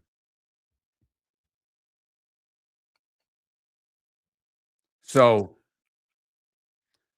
it is tough to figure out who these players are. That's just part of what the NBA is now. But this seems to be more college than some of the other drafts in which there were a lot of foreign-born players early. This seems to be heavy on college. Some of them are probably foreign-born, but they played here for a year. I mean, NIL's done wonderful things to get the best players playing a year of college hoop.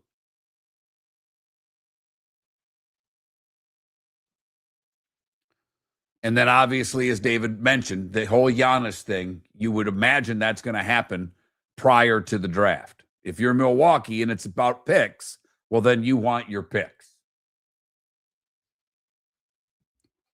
By the way, since the draft's tomorrow night, I'm just going to throw this out there. If I'm the Wizards, because you've got like 6 premier picks in this draft, half of them want nothing to do with Washington, and the other half want to be the first overall pick. They don't care by whom.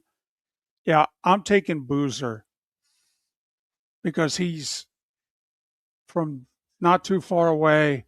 Okay. And I trust that that kid is going to give me 20-9 for a career, and that he'll show up for work every day. And like, I don't think the BYU kid wants any part of the Wizards. You know, if I'm somebody not named the Wizards, how do I feel about Darren Peterson, the Kansas kid, who has said, I'll work out for the Wizards, but not for the rest of you? NBA draft tomorrow. I agree with you on, I'm not saying that, well, I don't care who picks who.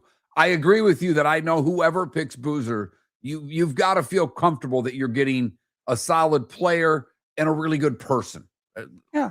I'm not as dug in on each of these guys maybe as I should be, because we don't do a ton of NBA.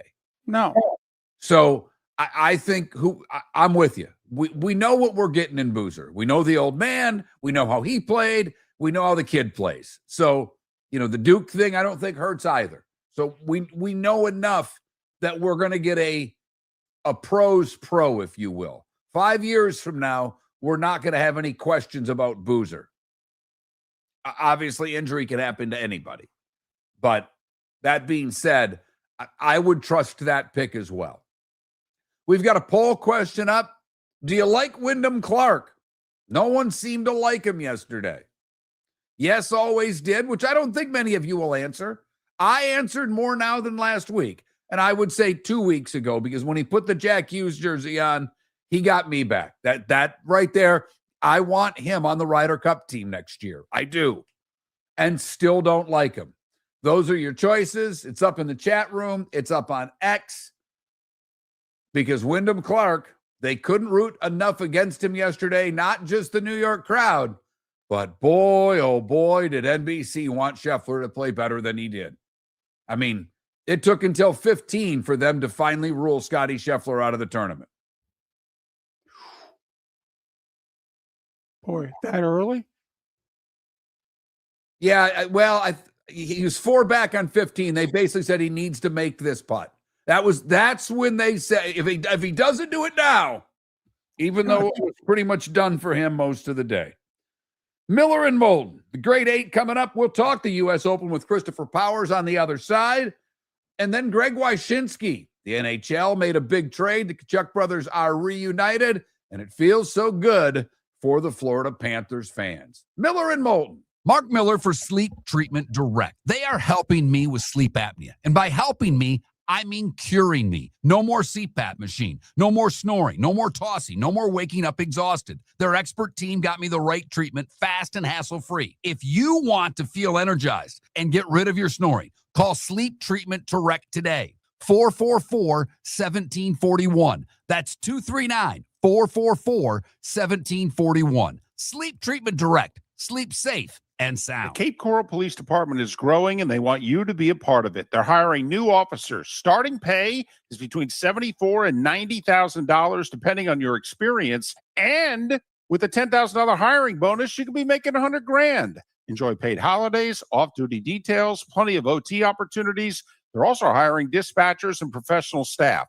So go to capecops.com. Capecops.com. Be brave, be best, be Cape. American Paint Supplies, celebrating 30 years in Naples, is proud to be the exclusive Farrow & Ball dealer in Southwest Florida. The best thing to come from the UK since the Beatles, Farrow & Ball has the colors and paints at American Paint Supplies. See why all the designers and painters choose Farrow & Ball. For 30 years, American Paint Supplies provides the perfect pairing of service and expertise on 6100 Shirley Street in Naples off of Pine Ridge, or online at AmericanPaintSupplies.net. American Paint Supplies is your one-stop shop for all your coating needs. The Floormeisters just doesn't sell Cortec and carpet. They also sell a lot of wood. And what better time than now to stop in and see the nice folks at Floormeisters for some new hardwood for your home. With white oak wood starting at $4.99 a square foot, that makes it affordable for everyone. With 10 colors to choose from, they have a color for everyone. So stop in, 6281 Naples Boulevard, right next to Costco, or go to the web.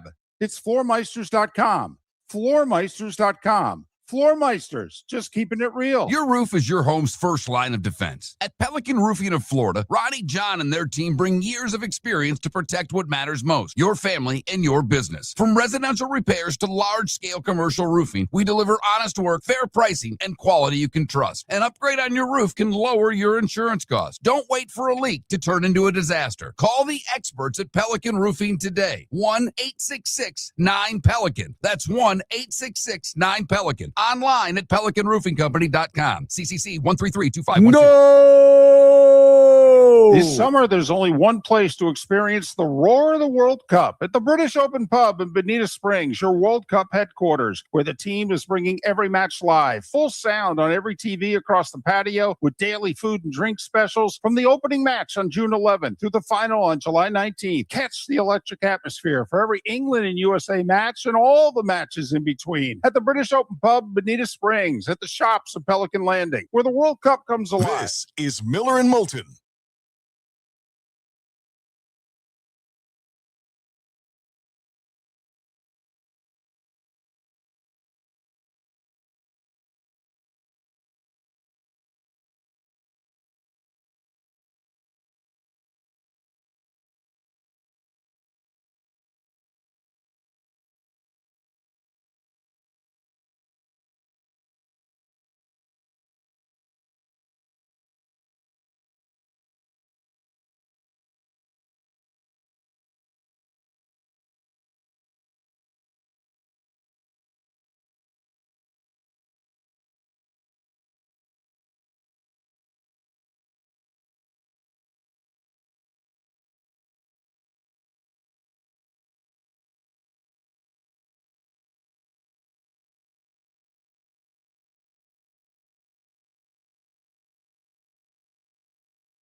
Well, he was going to become a free agent, RCB. So the fact that they got something, I think, is fine.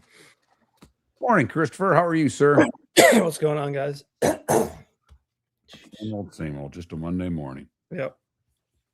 Thanks for doing this as always. Appreciate it. Of course.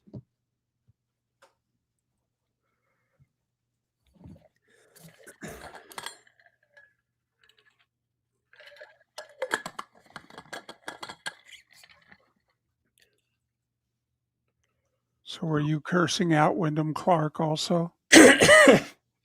Not from home. No, I was not.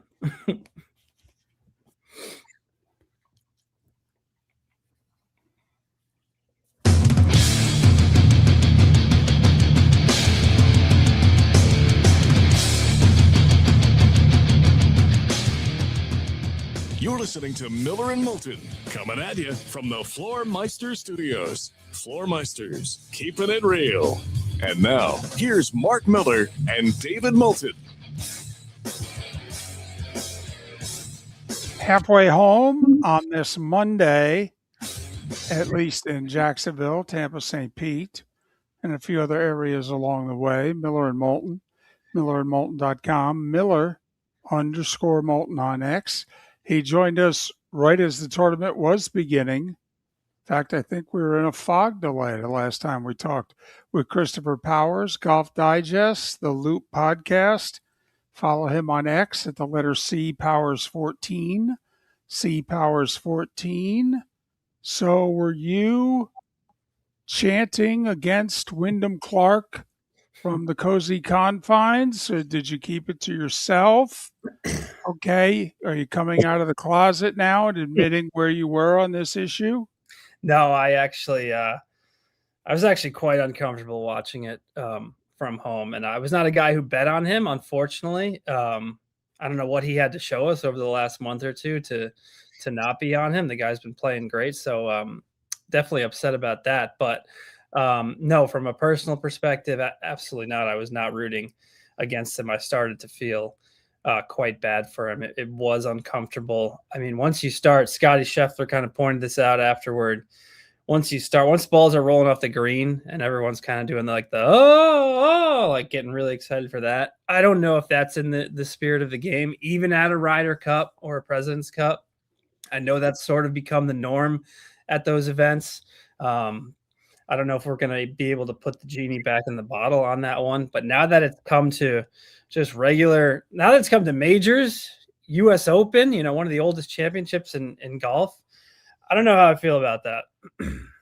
Yeah, I'm right there with you. I was uncomfortable. I was bothered watching it. And I guess, Christopher, I'm at the point now where I understand that we've become this country in golf fans that if you're not from the U.S., we apparently root against you in any tournament. And some of it's been a little fun-loving. Some of the USA chants have been, I think, more tongue-in-cheek. Mm-hmm. But I'm like, this isn't American. This is the U.S. Open. This isn't Rory. This isn't John Rahm. This isn't, somebody that maybe for other reasons we don't like. And I get it. He blew up the locker last year at Oakland. I took him to task on this show. But he did wear the Jack Hughes jersey at the Canadian Open. And for golf fans, he stuck it to 2 feet and made birdie and kind of said, hey, I'm a USA guy. US Open's next week. I thought that would, win over some hearts and minds. And Scheffler wasn't playing good. It wasn't like a mano thing. So that was where I'm with you. I thought it was a sad day for golf fans, but I do give him a lot of credit. Yeah, he shot 73. He had a tough go of it. He didn't play particularly. He did not hit the ball particularly well Saturday or Sunday, but mentally he was able to grind through that on the back nine yesterday. Absolutely. It was incredibly impressive, not to mention with everyone, like you said, rooting against him. I think certain guys would hit it like he did off the tee and shoot 78 to get 73 out of it with his short game and putting was incredible. Just back to a couple of your points though, like even when we're rooting against a European, like there's almost like when the guy does something well and he makes a putt, like a respectful kind of cheer. Like, all right, you got us on that one. That wasn't even happening for Wyndham Clark, which I found very strange. It was like dead silence when he would save par from 15 feet. Matt Fitzpatrick does that. Maybe he does this to the crowd, like I can't hear you anymore. And people kind of laugh it off. Same with Rory. He goes back and forth with the crowd. Wyndham Clark wasn't even getting that. So I found that very strange too. Like you said, an American at the US Open. It was just a very odd scene. I will say people who are kind of really upset about it also seem to be actions have consequences people. Maybe this was the consequence to Wyndham Clark's action last year at Oakmont, finally coming to pay that bill. But I think, in a weird way, it was kind of a good thing for him. I thought in his victory interview right after with Mike Tirico, probably the best he's handled that situation since it happened. Finally seemed to take some responsibility for it. I think on Friday he did an interview maybe with Todd Lewis. Still seemed like he was like, oh, what happened to me at Oakmont last year? It was like, no, it was something you did to yourself. Fine. And I think he was humbled yesterday afternoon. And ultimately, for him personally, it might have been a good thing in the long run, because I thought he handled it with class afterwards, and maybe it'll end up being a good thing for him. I don't know if this was a conscious decision, but maybe we just know some of the other top golfers, people, their teams. But during the round yesterday, we got live interviews from his psychologist and from his swing coach. No, seriously. Yep. Come on now. Okay. We all watch a lot of golf. Okay. I mean, it's one thing they put out on 18, they've won, they have no one else to interview, they'll grab the swing coach. This was during the final round of the U.S. Open. And I just felt that his people made a conscious decision to almost humanize themselves and him and his quote unquote team, and just giving of their time when they gave it up is virtually unprecedented. Yeah, that's an excellent point. It's been I think he's been on this kind of image rehabilitation tour for all of 2026. But now that he started playing well, we're seeing more of him. We're seeing him on, podcast shows, whatever. And look, there's definitely people behind the scenes orchestrating all of that, trying to, again, rehab his image after a year ago. But that was quite unprecedented yesterday. And I would imagine part of it is NBC thinking, hey, we got this guy up by 6. He's probably going to win.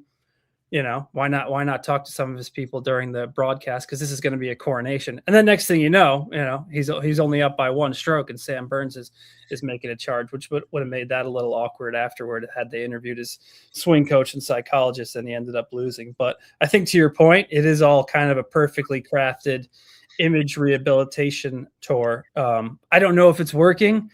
I do think, like I said, that quick post-round interview after probably won more fans over than all of that other stuff, all of that other crap that they've been trying to do. All it takes is, 10 seconds of saying something from the heart for people to be like, you know what, this guy's not so bad. And, Tirico's good at what he does. Yes. I mean, he asked the questions. Many people would gloss over it, and he kind of attacked the fact that the crowd was against him. And, Wyndham Clark acknowledged it and also gave Scotty Scheffler his props. So I thought it was twofold, Chris, in that he gave flowers to Scotty. Hey, look, he's the number one. I get it. And he didn't say, he could have said, hey, when I made the putt on 16, it would have been nice if somebody clapped, because nobody did. I think I might have in that situation. So I thought not only his humility, but he actually recognized Scotty Scheffler and kind of said, I get it. So that was a big change for him. The other side of this, Chris, was Shinnecock. The last time the tournament was here, players openly said they've lost the course. Phil Mickelson had the famous double hit of the ball, which caused him a penalty shot. They let Shinnecock win. The course was terrific. It wasn't unfair. Guys made birdies. There was an eagle made. I mean, the course played out, and I listened to some of it yesterday because I was driving, and on Thursday, and they really recognized the superintendent, which they did in that post-match talk as well. Shinnecock won over the course of the last 4 days, didn't it? Yeah, they did an amazing job. It's such a hard line to toe with the weather there, as we've seen in 2004 and in 2018. It's obviously the greens, and they were just cutting them too short in those 2 U.S. Opens. And then when the wind starts howling, it becomes a little bit of a circus. But I don't know. I mean, it's amazing. They've got all sorts of technology at their hands. Obviously, they were syringing all week. I think that was a smart practice. They kept it right in that 10.5, 11.5 kind of stimp range. And yesterday, I mean, it was crispy. Balls were rolling off those certain sections of the green. That was nice to see, but it wasn't it was never unfair. I don't think there's maybe, one or two times all week where I was like, yeah, that seems a little silly. The 10th hole on Saturday, the pin position, borderline. But hey, you gotta hit it way short of that pin and let it bounce back there. So they gave him enough room on that green to run the ball back to the pin. But yeah, nothing too silly this week. I think I only saw Bob Mack say it was getting a little silly. So when only one of the 156 guys is complaining, I think you've done a really, really good job. All right, couple minutes left as we head to the Open Championship. Who has to deliver in 3 weeks? Who's yet to deliver this year before we go, wow, what a lousy year?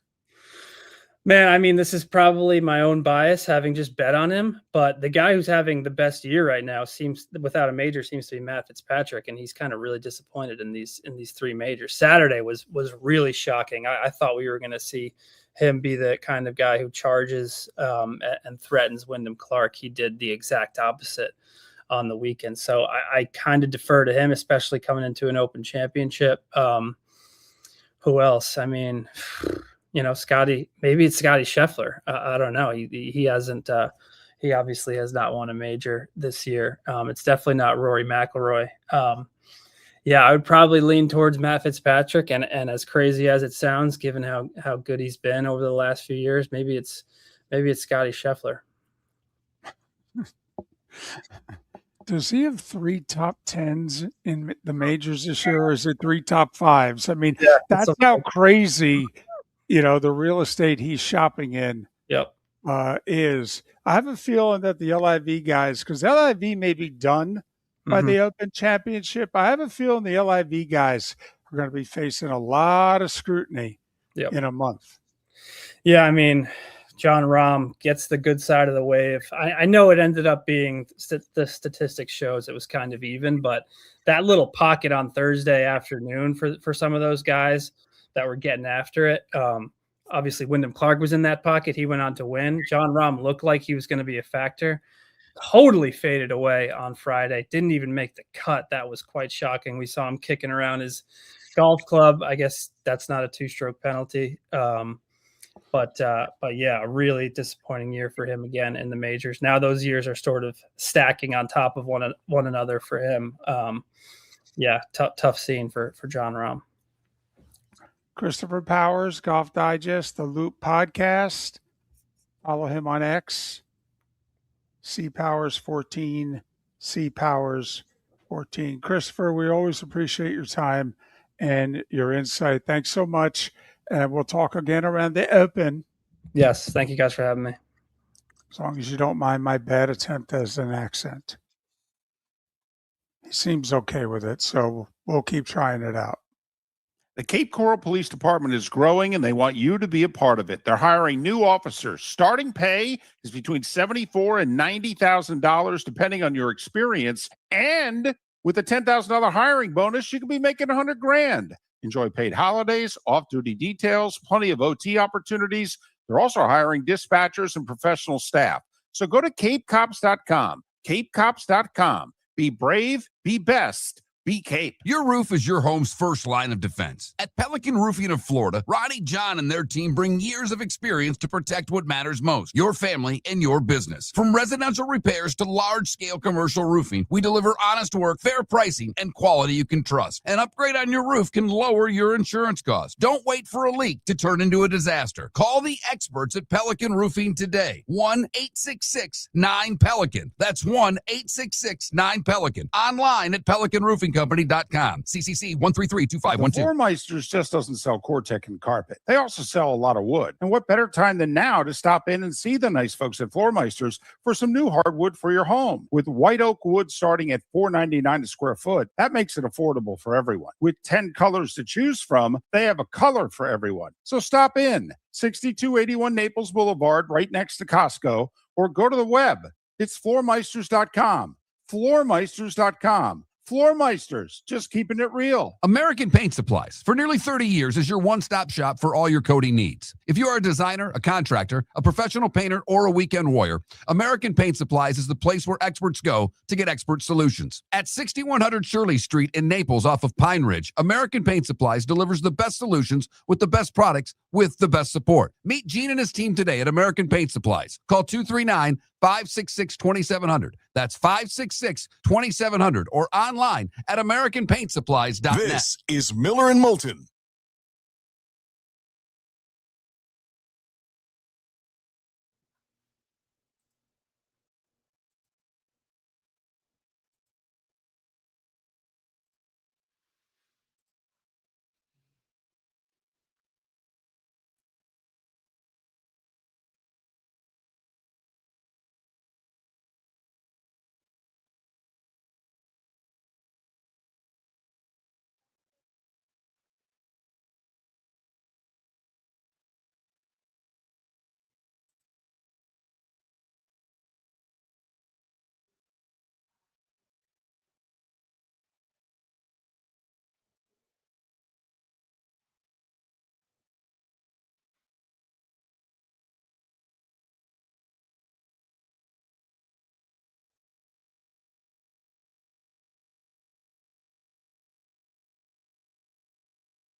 Yeah, I found myself rooting for him down the stretch too.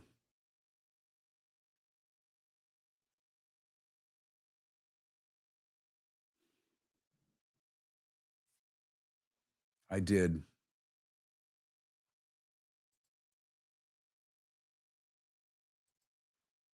What about you, other cat? You gonna come over here?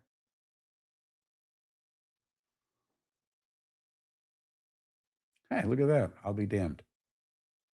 Thinking about it?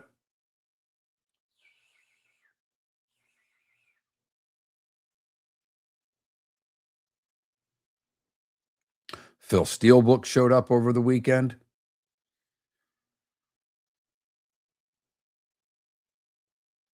Had the digital version. Like to be able to read them, though.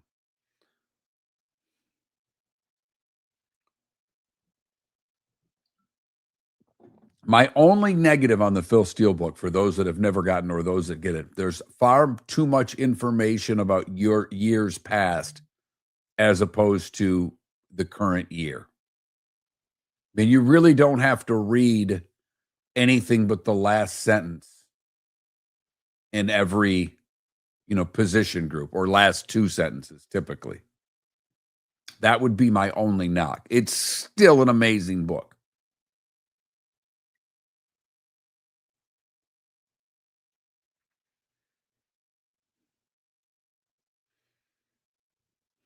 Not sure who we're listening to today on the treadmill walk. Have not looked at the summer school list.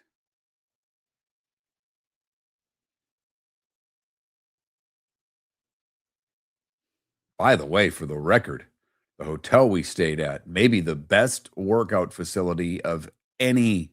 I shouldn't say any. I've been to a couple that are nicer, but those are really, really nice hotels and it's an above average hotel by all means, it was a nice hotel, but man, was their workout room sensational. All right.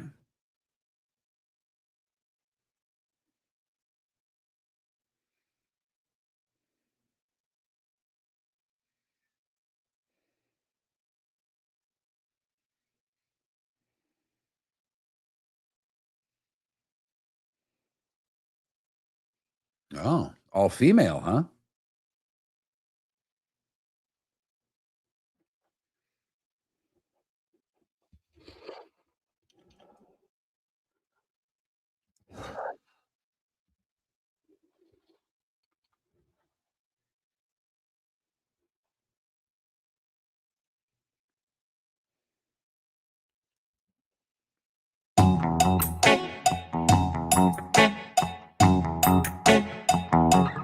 You're listening to Miller and Moulton. And now, here's Mark Miller and David Moulton. 21 minutes past the hour. Greg Wyshynski in a little more than 15 minutes time. You're on Miller and Moulton, millerandmoulton.com, Miller_Moulton on X. What if I tell you no Bob for the Panthers, that they lose him and that, they end up, I don't know who and where they go. But obviously they go and find somebody whose resume isn't as good. Okay, now what do you think of the Panthers going forward? I still think they're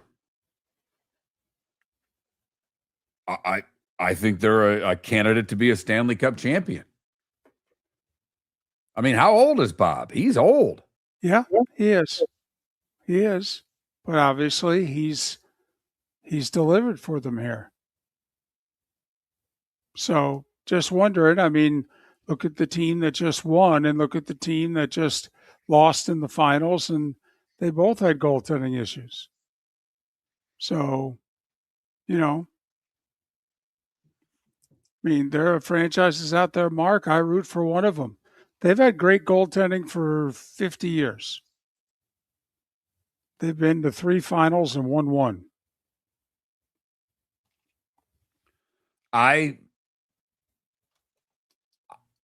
It wouldn't change my opinion at all about them. It really wouldn't. So I know what he's a free agent, right? Mm-hmm. And there are teams out there who need him. There are teams out there who need him more than the Panthers do. The thought is that somebody's going to really pay him. And he's looking for a lot of money. Well, it's probably his last contract. He's 37. Right. And his birthday's before the season starts, which is in September, everybody, just to let you know. Unreal. So look I mean, they've got to look at what is next. And with the Tkachuk brothers, with some of the, with Barkov, they've got a lot of high-priced players. And yes, the cap went up. But I don't know how much money they have to give Bobrovsky the contract that he wants, and he thinks he can play into his 40s. Like, he wants a 4-year deal. I think he's crazy. Right. But if all of a sudden you end up with mediocre goaltending, is that going to torpedo the best laid plans of mice and men here? I mean, it certainly did Edmonton. I mean, that's kind of what I'm getting at here, that if they move on from Bob, because Bob makes it so that they have to, okay, where are they going to go? Well, all right, I understand your point with Edmonton, but this roster is head and shoulders better than the Edmonton roster. Agreed. I mean, this is arguably the deepest roster in the league. I think Colorado looks at Florida's roster and goes, that's a damn good roster. I mean, they have goal scoring, they have defense, they have physicality. So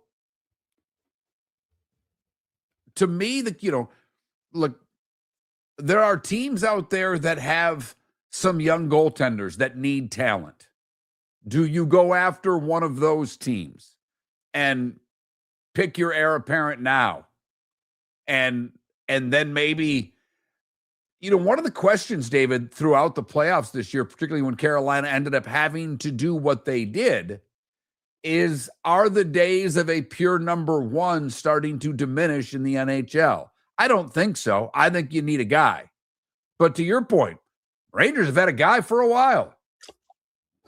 They've had Hall of Fame guys. And, they've been good. They've been very good. Haven't been great very often. I mean, don't you find it interesting? This is the year that Tampa finally wins Coach of the Year, the Hart. All right. And who's the other award they won here? They won all of them. They won the Hart, they won the Vezina, and they won the Jack. Oh, yeah, the Vezina, right. So they won them all. Coach of the Year, MVP, best goalie in the league. Right. So, from the standpoint, they have, and I don't know if this has the trade in it, the newest trade. I think it does. They still have like $15 million due the Panthers. But Bobrovsky wants a 4-year deal. And I'm not giving it to him if I'm Bill Zito and the Florida Panthers. Like, no, thank you. Nope, not going to happen. You're not getting 4. I'll give you 2. Do you think the poker game's going to be 3? All right. Would you give him 3? If I think that the rest of my team is Stanley Cup worthy, yes, because I can eat 1 year. I can eat the year he turns 40. I can have it in the back of my mind. I got 2 years to get somebody to share the workload with. They've got all of their good players locked up. Matthew Tkachuk's locked up through the 2030 season at 9.5. Barkov, Sam Reinhart, they got for 1 more year on the back end at a little over 8.5. Brady Tkachuk this year and next year. Sam Bennett, they've got him through 31. Verhaeghe, they've got him through 31. Brad Marchand, who's 100 years old as well, they've got him until he's 43. So they've already got one guy that they're going to be paying that's not going to be worth a damn by the end of his contract. And they've actually got Lundell, which is why Ottawa wanted him so badly, through the 2030 season. Right. And he's 24 years old. Man, if I was Ottawa, I just would have sat there and I would have just kept saying, what part of no, unless Lundell's in the deal, are you failing to understand? On the defense, Seth Jones for this year and 3 more. Aaron Ekblad for this year and 4 more. Same thing with Forsling. So they're they're top 4 defensemen. They're all 30 and above. They got them for 4 and 5 years. Right. Reinhardt's 30. Bennett's 30. Verhaeghe's 30. Barkov's 30. Well, that's just it. I'm going to have an old blue line here soon. Do I want a 38, 39, 40-year-old goalie behind it? So I guess you could go 3 because you got everybody else locked in, and the cap. The TV numbers were excellent. They're coming up on a new deal. So the cap's not going to go backward. So I guess maybe you could do them 3 because this is the first time the cap's gone up basically in 4 years. Well, and it's going up like 11 million next year. Like they've already said the cap next year is going to be like 113. Which, by the way, sidebar, and I know we've got about a minute left, David, but with the cap going up what it's going up, and Tampa saying to Radish, we're going to sign and trade you inside the division, they don't think he's as good as he thinks he is. Nope. 8 years, 8.5 per. He's already 30. Like you said earlier, they think half that contract won't age well. And here's the other thing they're saying. Yeah, you had 22 goals. 10 of them were set up by the Hart Trophy winner. You ain't going to have one of those in Toronto. I'm just letting you know that. I know Matthews likes to score more than he likes to pass, but they've got, I mean, with Nylander and Matthews, they got a couple of good players there. But True. Is Tampa really smart for this move, or are we going to wonder? Because you don't know what Hedman's coming, what that looks like heading into the Hedman's looks like coming into this year. Miller and Moulton. Your roof is your home's first line of defense. At Pelican Roofing of Florida, Ronnie, John, and their team bring years of experience to protect what matters most, your family and your business. From residential repairs to large-scale commercial roofing, we deliver honest work, fair pricing, and quality you can trust. An upgrade on your roof can lower your insurance costs. Don't wait for a leak to turn into a disaster. Call the experts at Pelican Roofing today. 1-866-9-PELICAN. That's 1-866-9-PELICAN. Online at pelicanroofingcompany.com. CCC 1332512. American Paint Supplies, for nearly 30 years, is your one-stop shop for all your coating needs. If you are a designer, a contractor, a professional painter, or a weekend warrior, American Paint Supplies is the place where experts go to get expert solutions. At 6100 Shirley Street in Naples off of Pine Ridge, American Paint Supplies delivers the best solutions with the best products with the best support. Meet Gene and his team today at American Paint Supplies. Call 239-566-2700. That's 566-2700, or online at AmericanPaintSupplies.net. Well, Floor Meisters just doesn't sell Cortec and carpet. They also sell a lot of wood. And what better time than now to stop in and see the nice folks at Floor Meisters for some new hardwood for your home. With white oak wood starting at $4.99 a square foot, that makes it affordable for everyone. With 10 colors to choose from, they have a color for everyone. So stop in. 6281 Naples Boulevard, right next to Costco, or go to the web. It's floormeisters.com. Floormeisters.com. Floor Meisters, just keeping it real. Mark Miller for Sleep Treatment Direct. They are helping me with sleep apnea. And by helping me, I mean curing me. No more CPAP machine. No more snoring. No more tossing. No more waking up exhausted. Their expert team got me the right treatment, fast and hassle-free. If you want to feel energized and get rid of your snoring, call Sleep Treatment Direct today. 444-1741. That's 239-444-1741. Sleep Treatment Direct. Sleep safe and sound. This is Miller and Moulton.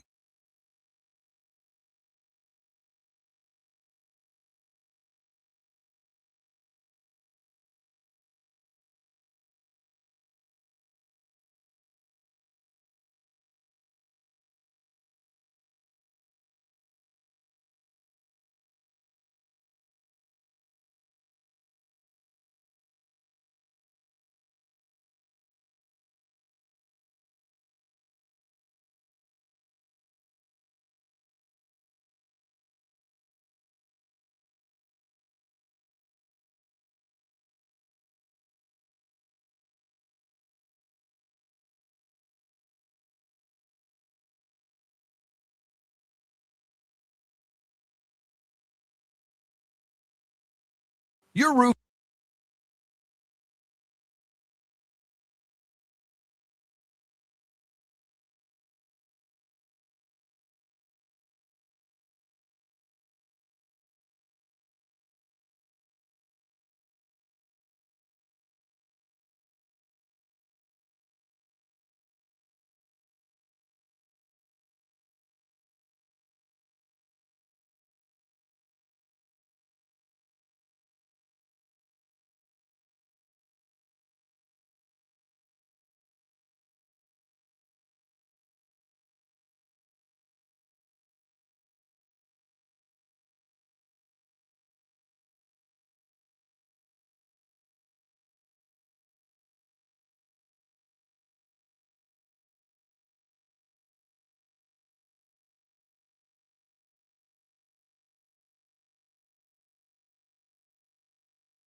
Well, I maybe I do, Left Twix.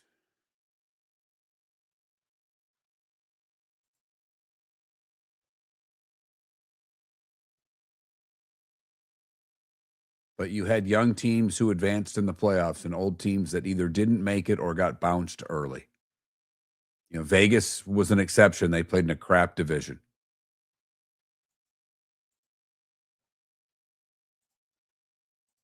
But maybe you'll prove to be right, Left Twix. That's a great, the best quarterback of all time is a perfect example to back up your point.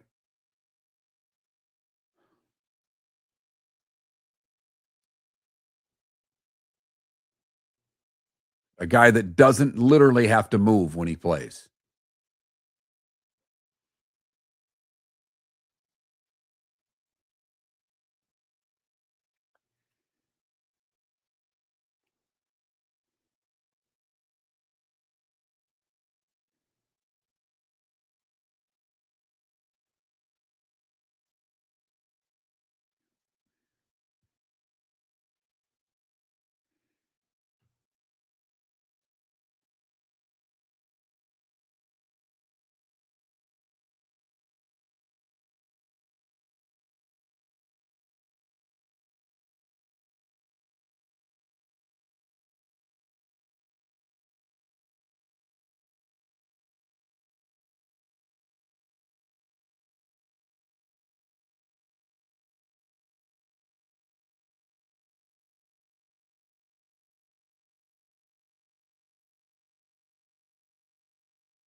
You're listening to Miller and Moulton.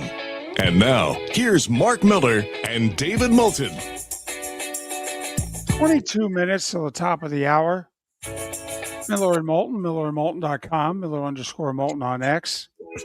He covers the NHL for ESPN, ESPN.com. This is Greg Wyshynski. Follow him on X at Wyshynski, WISHYNSKI. So how off is the rest of the league with the Ottawa Senators? I don't know. I can tell you it's the first time I ever had to do a national radio hit next to a carousel yesterday, because no one really expected something like this bombshell to go down on that late on a Father's Day. But it's a situation that I'm dying. I think we're all dying to know what Brady Tkachuk says when he finally meets the media. Potentially this week, I was told that he might do an in-person press conference in South Florida at some point. But to get a better understanding of why this happened and was it always the Panthers? Was it the other three teams that were on his list? I think we've got a lot more questions than answers right now. Well, obviously, the question we were just talking about when it comes to the Florida Panthers now will be their goaltending. And Sergei Bobrovsky wants a long-term deal. He'll be 38 before the season begins because the cap increase, what it does, even with the Brady Tkachuk contract, it's reasonable. And most of their contracts are. Barkov at $10 million is I consider a steal compared to what some other guys are getting in the league. Would you sign Bobrovsky for more than 2 years? Because that seems to be what he wants. I would be very apprehensive if I were Bill Zito. Put yourself in Zito's shoes. What type of contract do you think they can get away with giving Bobrovsky to keep him? See, I don't know if it's the years. I mean, let me rephrase that. It's a combination of both. Obviously, Bob was making a pretty penny on his last contract because he signed it as a big unrestricted free agent. He's looking to not necessarily take a haircut on that, which is sort of a problem for the Florida Panthers, who have some other needs to address and aren't necessarily keen on spending that much on their goaltending again, I don't think. especially for a player that age. But I didn't mean to dismiss the term part of it, because one of the things that people have talked about with this contract is like, why not just do the Brad Marchand deal with Sergei Bobrovsky? And I think what people miss is that Brad Marchand can play in your top 6 right now if they needed him to. They don't. He's going to be on the third line, that awesome third line with Listerinen and Lundell.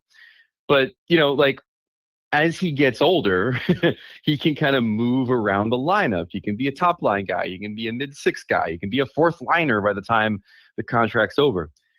When you give that kind of contract to a goaltender, he's got 2 spots. Either he's starting or he's backing up, right? And if he's backing up, if towards the end of a long-term contract, he doesn't have the juice anymore, well, now you've got a guy making, X amount of dollars against the cap sitting on your bench, which is not ideal. So, I've seen that thrown around a bit. Like, why not just do the Marchand thing with Bobrovsky? And I think that's the reason for it. I guess I just can't get over the fact that I just don't view these hockey draft picks as the gold that the NFL and the NBA hold some of these picks to. I mean, okay, 3 1s and a 2.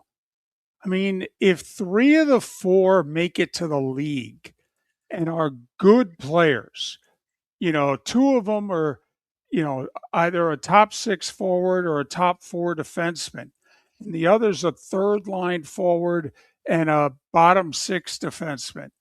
I mean, that's a pretty good draft, isn't it? Sure. And I think that what you're seeing from teams like Florida and teams like Vegas, who, not for nothing, are 2 of the most successful teams we've had in the league in the last decade, right? Is that they have absolutely no compunction about trading picks and trading prospects and doing it aggressively to make their roster as good as it can be with veteran players that are in their prime and relevant. And there's something to be said for that. There's also something to be said for how many draft picks the Carolina Hurricanes had on their roster too. I mean, they certainly drafted and developed well. But I mean, if you look at the Hurricanes as an example, a team that just lifted the cup, that's also a team that knew how to leverage picks. I mean, they had the whole thing with Rantanen where they get him from Colorado. He doesn't want to sign in Raleigh. They trade him to Dallas. And, not only do they get a great young player in Logan Stanko, who ended up leading them in goals in the playoffs in that trade, but they also got a first-round pick that they were able to leverage to get Keandre Miller from the Rangers. So now you're using a draft pick to get a guy who's a little bit older than your normal draft prospect, but a little bit more of a proven talent. So, listen, I think building through the draft is ultimately the best way to win in the NHL, because those guys are going to be controllable contractually deep into their careers, especially if you're a place that's not Fort Lauderdale, where people might not want to live as much. But for these really successful teams, they've shown a path to just not use the draft to build, but rather use the picks to trade. All right, let's go to Tampa and the move they made, getting a 5th rounder for Radish and shipping him to Toronto for a sign and trade where they immediately give him an 8-year, $8.5 million deal. Is Tampa the smartest guy in the room, or is this a calculated risk? Because Radish was going to be a highly touted free agent. Tampa did get a draft pick for him by, signing him and moving him to Toronto. But was that a career year for Radish that won't be repeated? Or, when you look at this right now, did Toronto make the right move? I wish they got more draft capital for him, if we're being honest. I mean, Carolina got a 3rd rounder when they traded the rights to Jake Gensel to Tampa. But when you start to kind of understand the dynamics of this Radish thing, and you start to see pictures of him, walking around in a Maple Leafs jersey when he was 6, the possibility very much exists that he goes to the Leafs regardless on July 1st. So I guess getting anything for him at that point is good for the Lightning. It's a calculated risk, but a decent one, I think, if you're Julien Brisebois. One, there is no risk in the idea that you've got to gin up some money to not only build out your roster and get over the hump in the Eastern Conference, which, oh, by the way, as we mentioned at the top, has just gotten a little bit tougher now that the Florida Panthers are, uniting the Kachucks and all.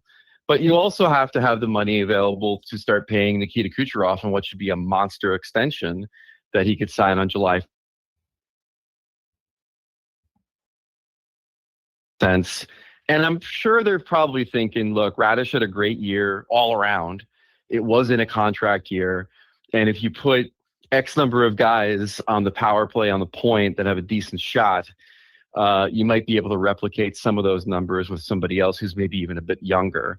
So listen, I think Radish had a great year. I think he's a good defenseman. I think he's a solid second pairing defenseman. And I think he'll do well in Toronto. But I certainly think that the apex of his point production was probably last year. Is Kucherov Mike Gartner? Mike Gartner was a Hall of Famer. No, seriously. I mean, 500, 600 goals. Mike Gartner had very few good playoffs. Okay. Kucherov's springs are awful. Awful. And I'm just wondering, Mike Keenan said, I'd rather have Steve Larmer to win a cup than Mike Gartner. And I'm just wondering if you're the Lightning, instead of signing him to 4 or 5 years at 11, 12 per, do you go the other way and get bold and create a little room and add 2 guys to your roster who aren't as good, but make your team deeper and maybe better for the spring? The only reason you do that is if you've decided you're going to go full rebuild because now, Hedman's aged out of his effective years and you need to transition to something else. That's the only reason you do it. He's a 2-time MVP. Mike Gartner didn't even get a sniff of that. He's a, multiple Stanley Cup champion. Mike Gartner never got a sniff of that.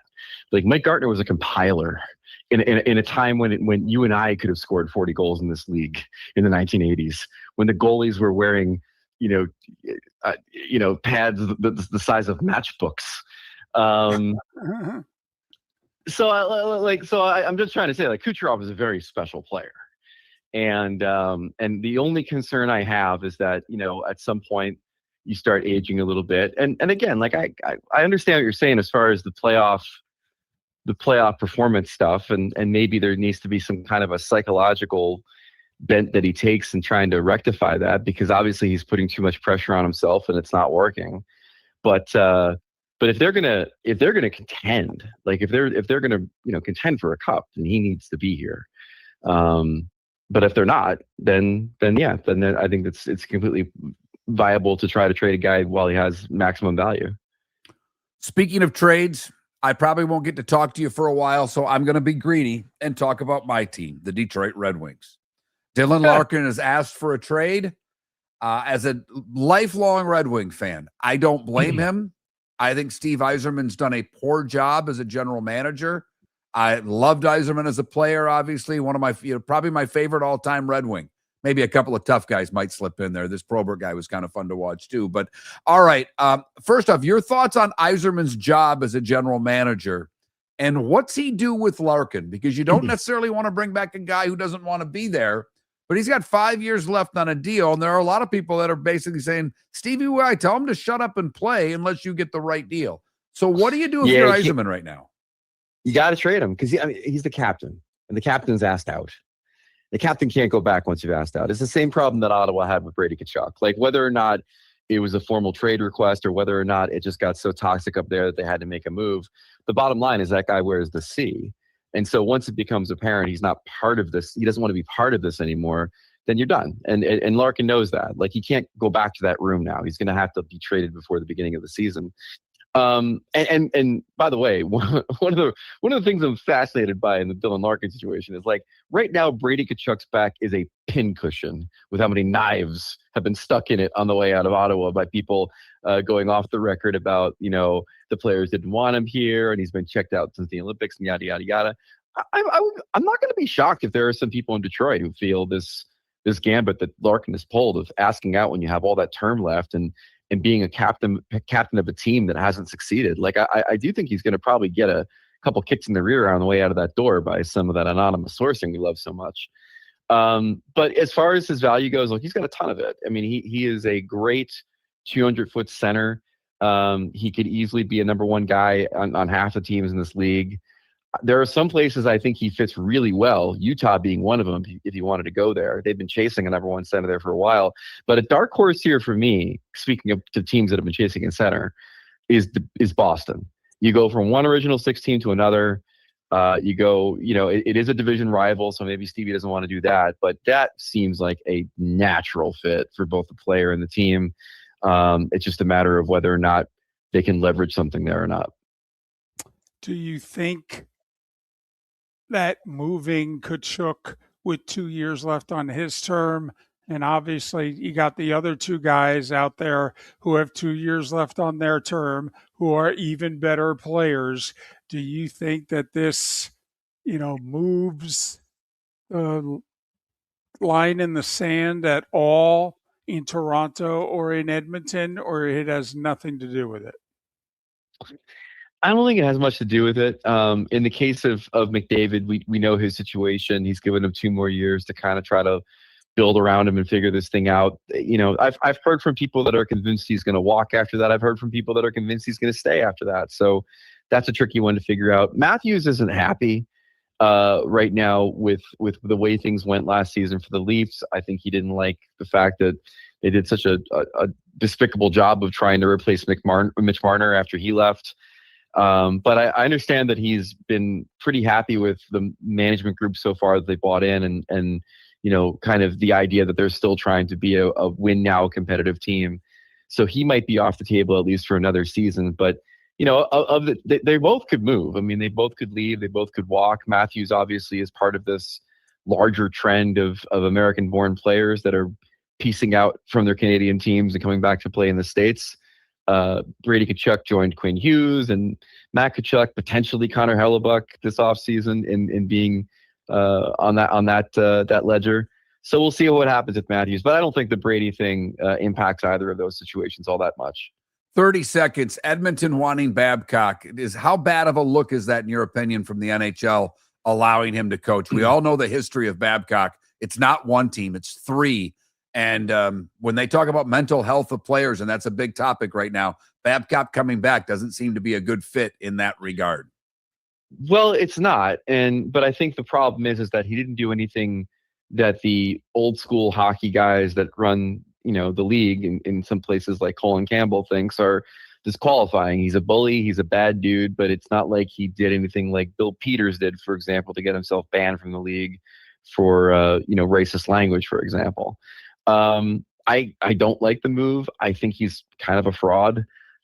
J.S. Jaguar in Anaheim, Nick Lidstrom in Detroit, Team Canada twice, the greatest assemblage of talent we've ever seen on a national team. Like, that's Mike Babcock's reputation right there. And it's based on the luck that he had in having players carry it. If you want to lose in the first round, be my guest, hire Mike Babcock. Greg Wyshynski, follow him on X at Wyshynski, WYSHYNSKI, ESPN.com. Mark Miller for Sleep Treatment Direct. They are helping me with sleep apnea. And by helping me, I mean curing me. No more CPAP machine. No more snoring. No more tossing. No more waking up exhausted. Their expert team got me the right treatment, fast and hassle-free. If you want to feel energized and get rid of your snoring, call Sleep Treatment Direct today. 444-1741. That's 239-444-1741. Sleep Treatment Direct. Sleep safe and sound. The Cape Coral Police Department is growing, and they want you to be a part of it. They're hiring new officers. Starting pay is between $74,000 and $90,000, depending on your experience. And with a $10,000 hiring bonus, you could be making $100,000.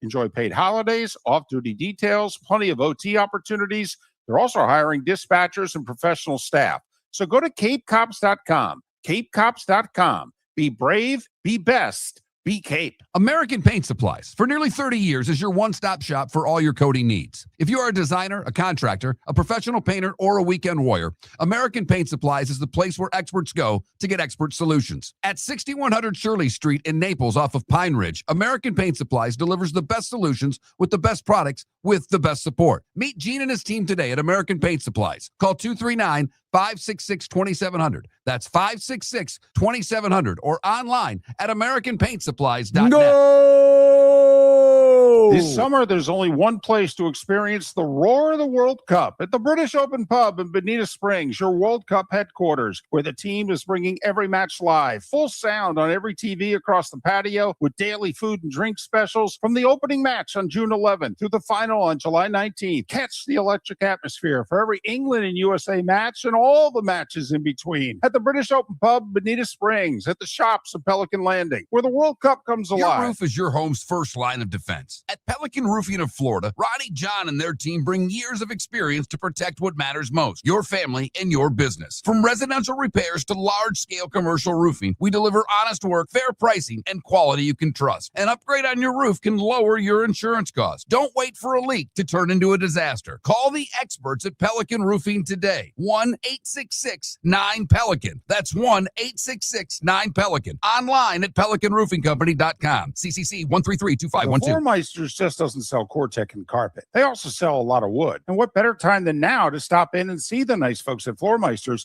for some new hardwood for your home. With white oak wood starting at $4.99 a square foot, that makes it affordable for everyone. With 10 colors to choose from, they have a color for everyone. So stop in, 6281 Naples Boulevard, right next to Costco, or go to the web. It's floormeisters.com. Floormeisters.com. Floormeisters, just keeping it real. This is Miller and Moulton.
I don't think so, Left Twix, because of the money that it would have cost them.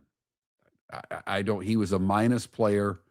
I just I don't think you could have paid him what he needed to pay him and make him a bottom six guy. Nashville paid a lot of money for him. Didn't they pay him 8?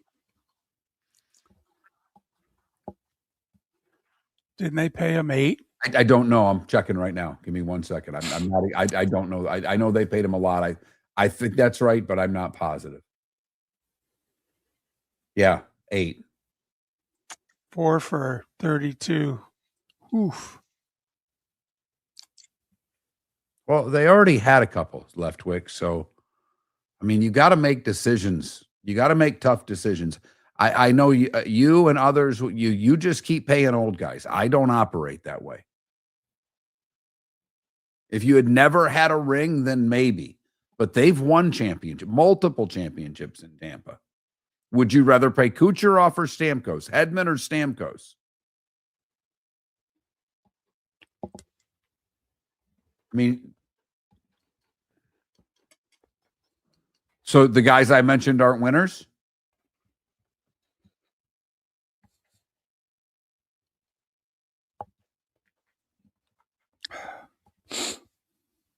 I know I'm stupid. I get it.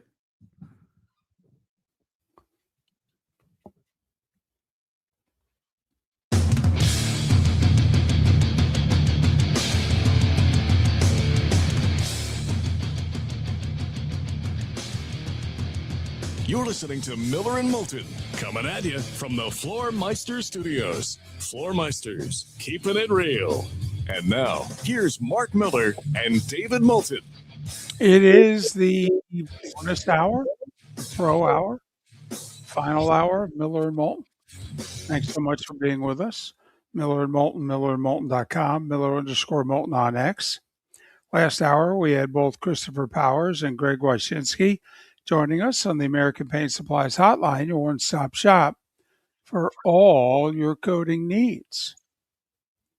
So NBA draft tomorrow, maybe a major trade or two that take place in the 36 hours between now and the draft getting underway. NHL draft underway Friday. And we just saw a major trade involving 3 first-round picks and a second-round pick, albeit only 2 of the first-round picks involved this year's class. But there's very few good free agents out there. Thought is a lot of trades are going to have to be made in hockey if you're going to better your roster. So I think this is going to be a very active week in both hoop and hockey. Very active. And this is some people's favorite time of the basketball season. You're between now and free agency. Right. This is when people get into the drama that is the NBA offseason. And when the champions have already said they can't make the owner of the champions has already said he won't, what did he say? Going to the next tier is suicide, I believe was the quote, something along those lines. But I know suicide was the word. Yeah, second apron. And they've got 13 to 15 million that they can spend before they're in the second apron. The problem is, the thought is there's like 4 guys they really want to bring back. 2 of the 4 would eat up that 13 to 15 million. So what are they going to do? Are they going to make a hard decision? Are they going to get rid of one of their key first 8 guys? I mean, I know no organization can say this out loud, but you have a very loyal fan base. They pay the highest ticket prices or second highest ticket prices in the league. There's nothing you can't do. Honestly. I mean, outside of getting rid of Jalen Brunson, there's literally nothing the Knicks can't do. I'd put everything on the table. I mean, seriously, Mark, besides Brunson. I'm sorry. From everything you just said, I think it's criminal to say going over the second apron suicide. I'm sorry. Like, shame on you, James Dolan. You're not going to try to you just won a championship. You had 5 million people or whatever the hell it was at the parade. You just mentioned they have the highest ticket prices in the game. If there's nothing you can't do, then one of the things you should be able to do is go past the second apron. Now, you can do it for a year, okay? But it's set up if you do it like 2 out of 3 or 3 out of 4, that you have no flexibility to do anything. I got you. And I understand what you're saying. But I'm just, after winning it, the owner says we can't do this. David, what you said, I believe in. There's nothing you can't do. If you got to readjust after the 27 season, fine. But I don't know how you win a championship and can look to fan. Well, I got year one. We're done now, boys. We're going to break this sucker up. Well, I mean, I didn't exactly endorse breaking it up. I just don't think there's anything you can't do. But you're right, Mark. By the same token, you could also go, hey, I know what I said publicly, but privately, I'll go into the second apron. I'll bring the whole damn team back, literally to take another shot at it with the same group. But then, mark my words, I ain't doing it a second time. Fine. And I was not implying that you said that. But right. To your point, there's nothing. I'm saying the owner can't do that. You can't charge those. You can't finally win one and publicly say, well, we can't go above the second apron. And whatever that means, it means. We're not going to be as good next year, but I got to save myself a little cash. No. That's the wrong answer to me. I will say, if it was just saving himself some cash, it would be entirely the wrong answer. The problem is the way the NBA set up this.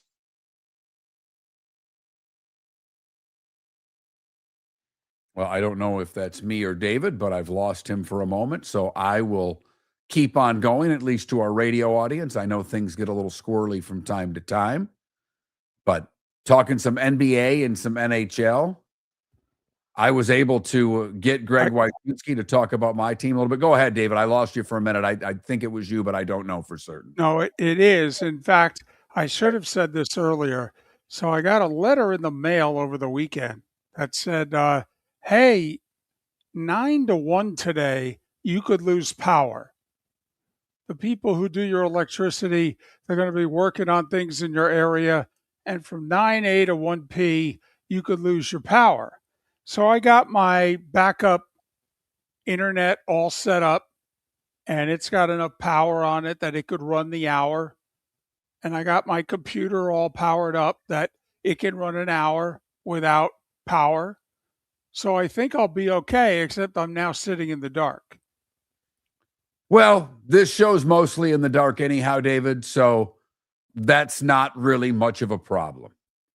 We do have a poll question today. Do you like Wyndham Clark? Yes, I always did. More now than last week. Still don't like him.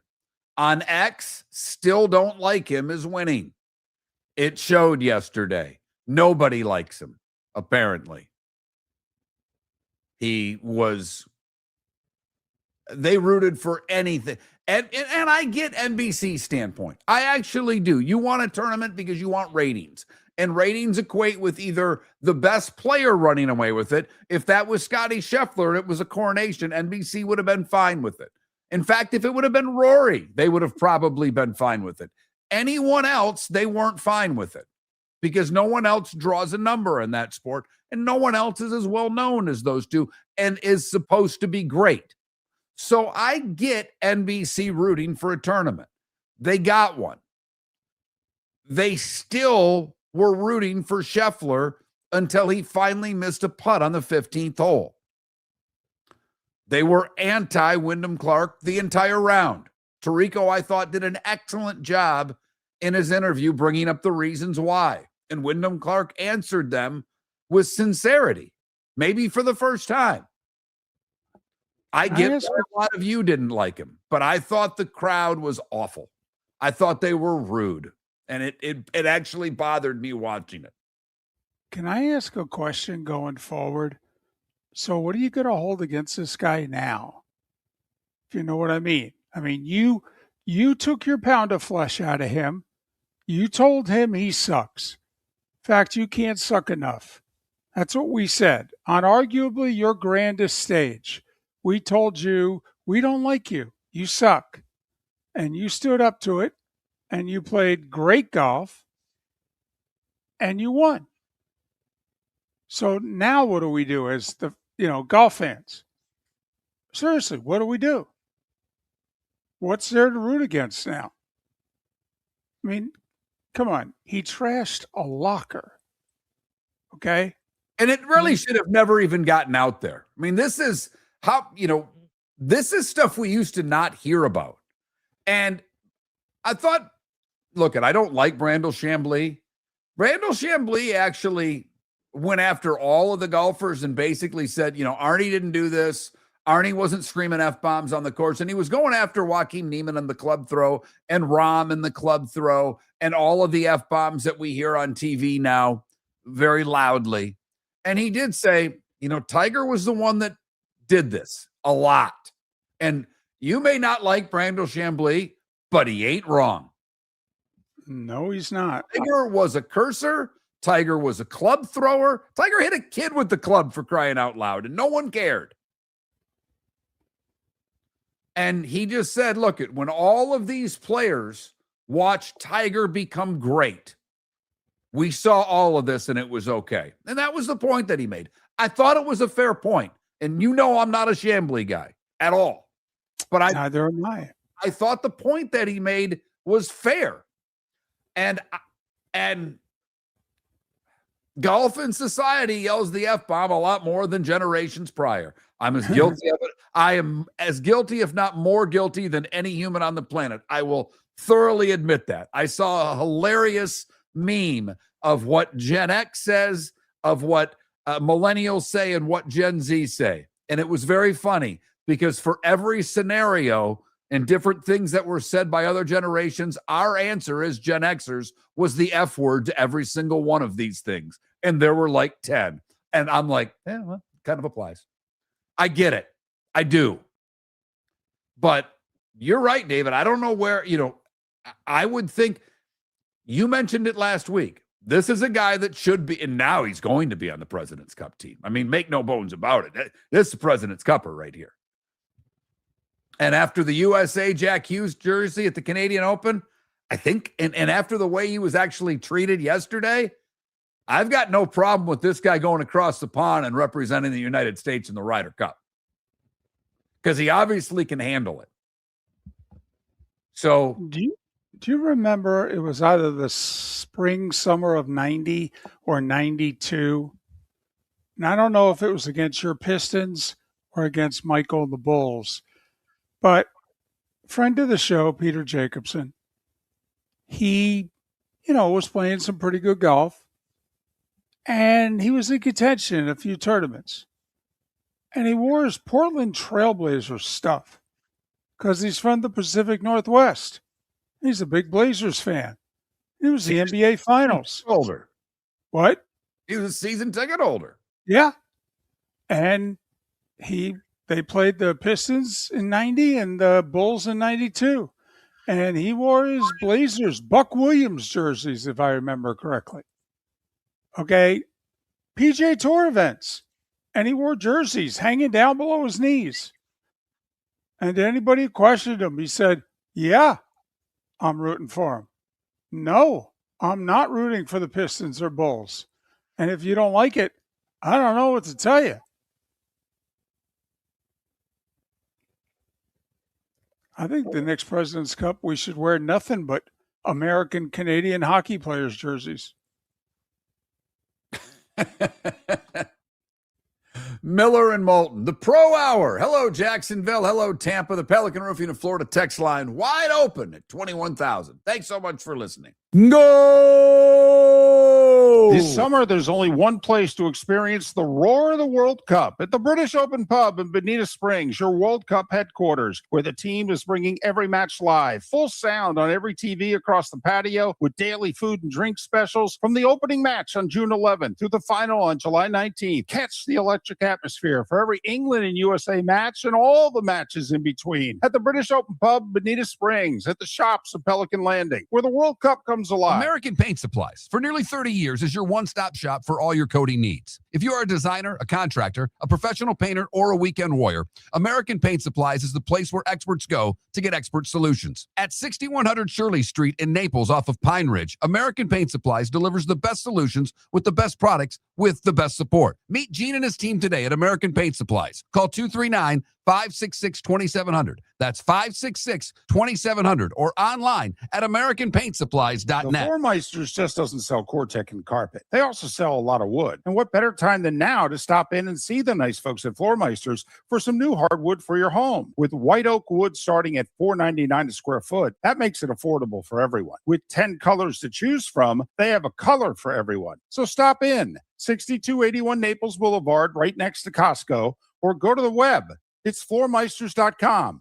Floormeisters.com. Floor Meisters, just keeping it real. Your roof is your home's first line of defense. At Pelican Roofing of Florida, Ronnie John and their team bring years of experience to protect what matters most, your family and your business. From residential repairs to large-scale commercial roofing, we deliver honest work, fair pricing, and quality you can trust. An upgrade on your roof can lower your insurance costs. Don't wait for a leak to turn into a disaster. Call the experts at Pelican Roofing today. 1-866-9-PELICAN. That's 1-866-9-PELICAN. Online at PelicanRoofingCompany.com. CCC 13325. This is Miller and Moulton.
Had to lock myself back in the office because my daughter's reading in her bedroom.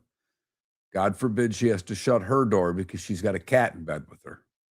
So I have to shut my door because I am, and I quote, too loud.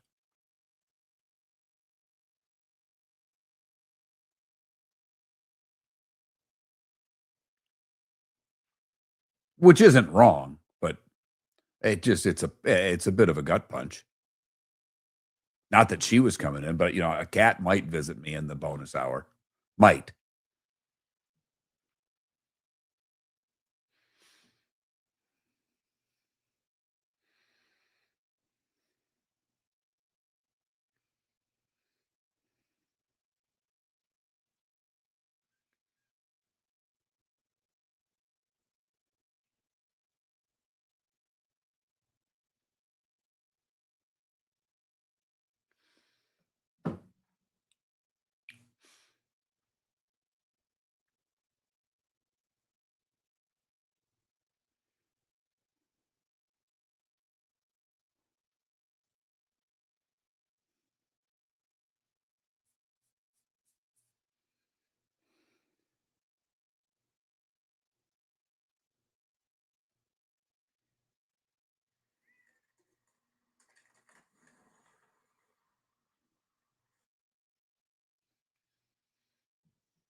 Found a great site for hockey cap stuff.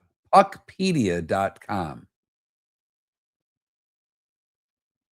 Easy to read. It's got all, I mean, you go team by team. Very, very well done.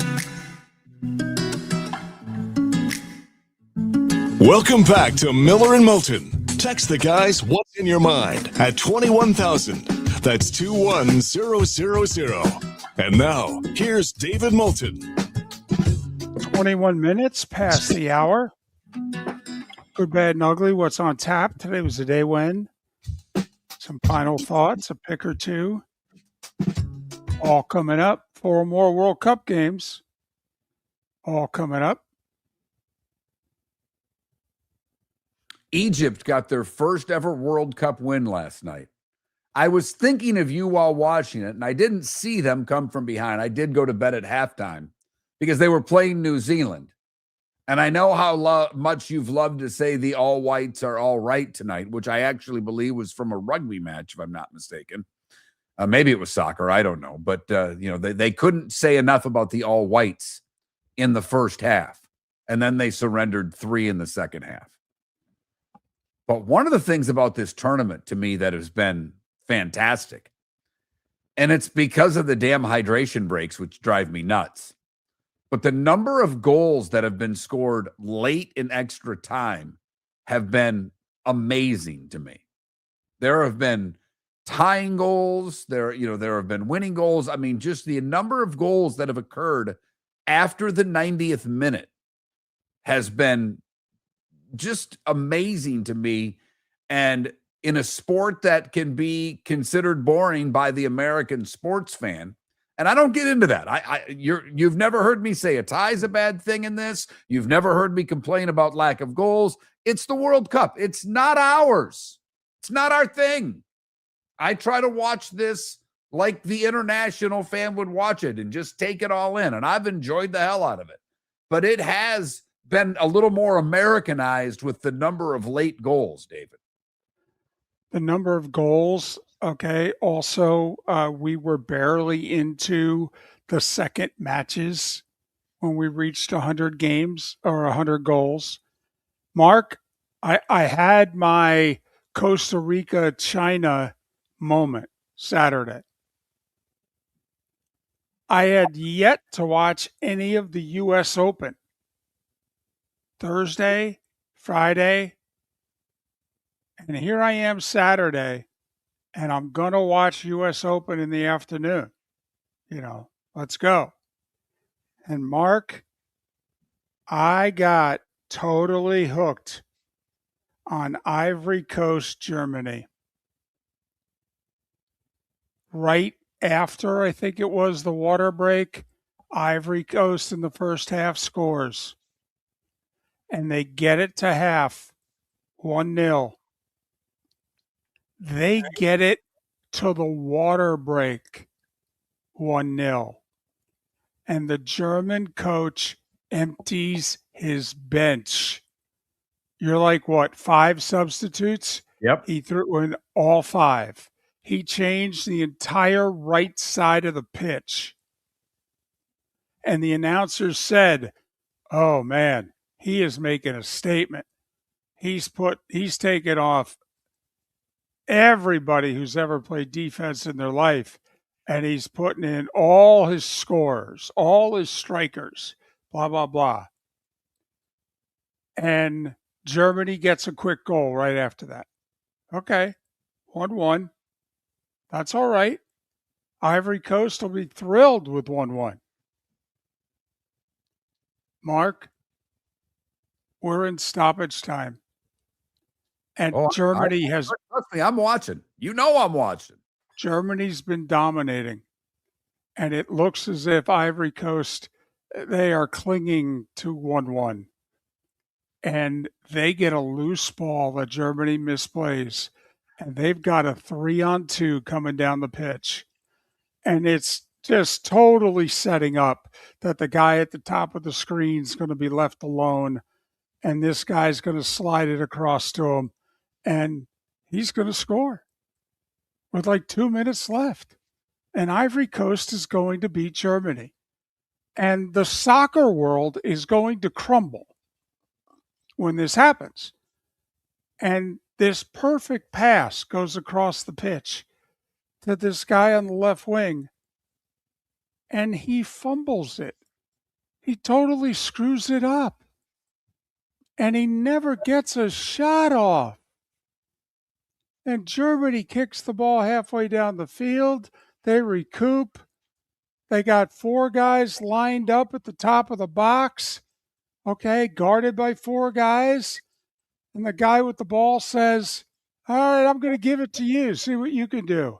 He passes it to him. He stops it, spins, turns, back of the net with a minute and a half to go. Germany survives. A guy in Ivory Coast, he was going to become president of the country. Okay, I mean, for goodness sakes, anything he wanted. Anything. Yeah, now he'll be lucky to get back in the country. Exactly. He'll be lucky to show up at the next match. Unbelievable. But I was all in, Mark. That would not only, David, even with the tie, Ivory Coast had a shot to win that group. Yes. They had won their first match. So, and they probably wouldn't have, because Germany pounded Curacao, and that's who they played. So they probably wouldn't have won the group, but they certainly, and it looks like they're going to move on regardless. But at 1-0, they may win the group. At 1-1, they're certainly going to advance, and they probably will advance anyhow. But they had a legitimate shot, and I will say the extra time in that game, that wasn't their only chance. That was their best chance. But for a game that, that Ivory Coast kind of after getting the lead was on their heels the whole second half, the final 5 minutes or maybe 6 minutes going into extra time, they were going back and forth. It was a riot. These extra times, the extra time in these matches, there's been some back and forth that's been incredible. The Ivory Coast goalie, I am not making this up. You can make as much fun of me as you want. In soccer, if a goalie makes like 6 saves in the match, that's a heavy workload. He played his butt off. He helped get them points. The Ivory Coast goalie made 15 saves. He's like the hockey goalie in the triple overtime game who's made 50, 60, 70 saves. And you're like, oh, you can't put a loss on this kid, can you? This would be unfair. But I've been all in this tournament. I have watched more of this than every World Cup that's happened in my lifetime combined. Which is so funny because you said it before it started. You said, I am not into this at all. Nope. I wasn't. And you even asked, you said, why? Give me a reason that makes sense. And I go, you haven't been watching Fox television for the last 3 months? It's the only place it's being promoted. And I hadn't, but I knew it was coming, and I was one who complained about the additional teams, and I thought it was going to take away from group play. And even before the tournament started, I said, I'll probably get in when we get out of group play. And it's on during the day. This is a home run for me as a sports fan. You give me live sports at noon, 1 p.m., I'm going to watch just because there's nothing else on. And I started doing that, and the games then delivered. I mean, that's the other thing. We've not only had some compelling draws, we've had teams scoring to get them. Like, the Netherlands are one of the favorites in this tournament. That first game, Japan scored in extra time to make it 2-2. It wasn't a one, I mean, we're like you just mentioned, we're seeing a lot of goals. I do think the water breaks have something to do with that. And we've had compelling outcomes. It's been terrific. Now, I'm just wondering, can the Big Ten commissioner bring forward some World Cup people to make his argument that bigger is better? Okay, and that, trust me, 24 won't hurt the college football playoff. Would that be going a little too far? I thought you were going to say, can the Big Ten commissioner get Iowa to watch this and actually say that scoring's good for the game instead of punting? Today was the day when the good, the bad, and the ugly, and what's on tap next. Your roof is your home's first line of defense. At Pelican Roofing of Florida, Ronnie, John, and their team bring years of experience to protect what matters most, your family and your business. From residential repairs to large-scale commercial roofing, we deliver honest work, fair pricing, and quality you can trust. An upgrade on your roof can lower your insurance costs. Don't wait for a leak to turn into a disaster. Call the experts at Pelican Roofing today. 1-866-9-PELICAN. That's 1-866-9-PELICAN. Online at pelicanroofingcompany.com. CCC 1332512. Floor Meisters just doesn't sell Cortec and carpet. They also sell a lot of wood. And what better time than now to stop in and see the nice folks at Floor Meisters for some new hardwood for your home. With white oak wood starting at $4.99 a square foot, that makes it affordable for everyone. With 10 colors to choose from, they have a color for everyone. So stop in. 6281 Naples Boulevard, right next to Costco, or go to the web. It's floormeisters.com.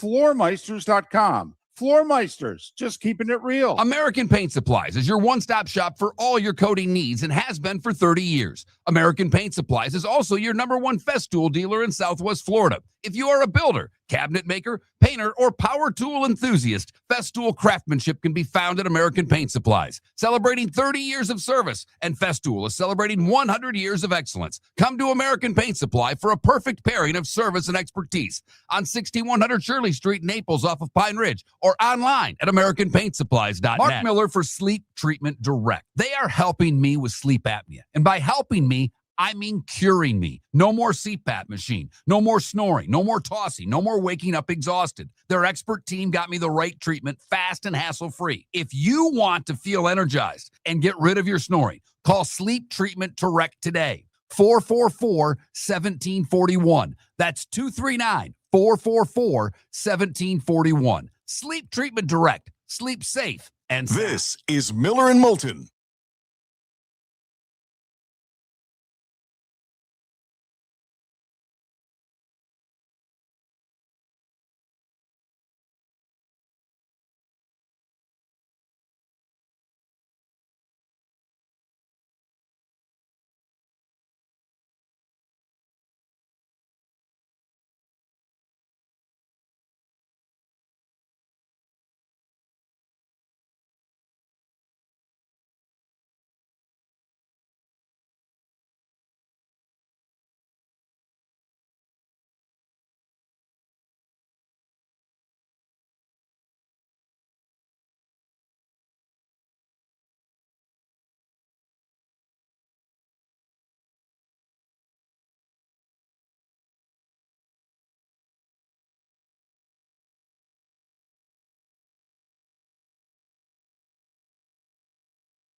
Well, I don't, Javier. I mean, I like that you're speaking when one understands. I think it's pretty easy to understand. I mean, unless you mean with each country, I think it's really easy at this point to understand what's going on with each match.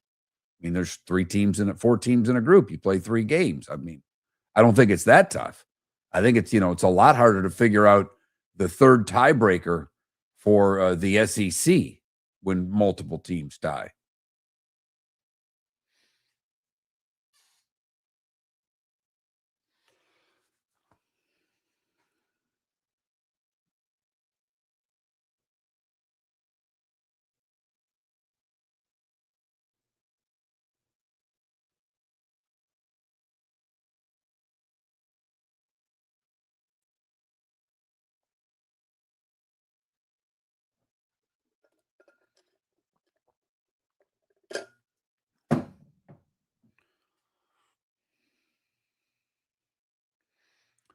By the way, for what it's worth, Clearwater Beach, much nicer than St. Pete Beach. St. Pete Beach is kind of, well, yeah.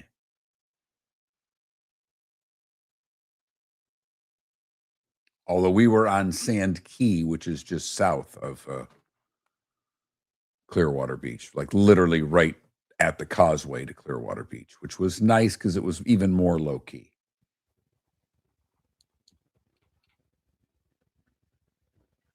And the Sand Key Sheridan was a winner. Okay. Just a smaller, like it's my friend runs the property. I hadn't seen it.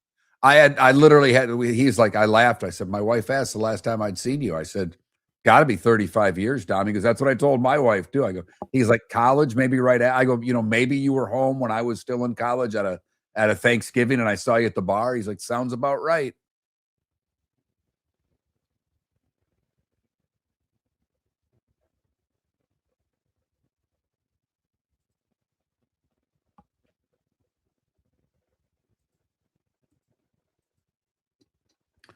Sand Key is your neighborhood, Martin?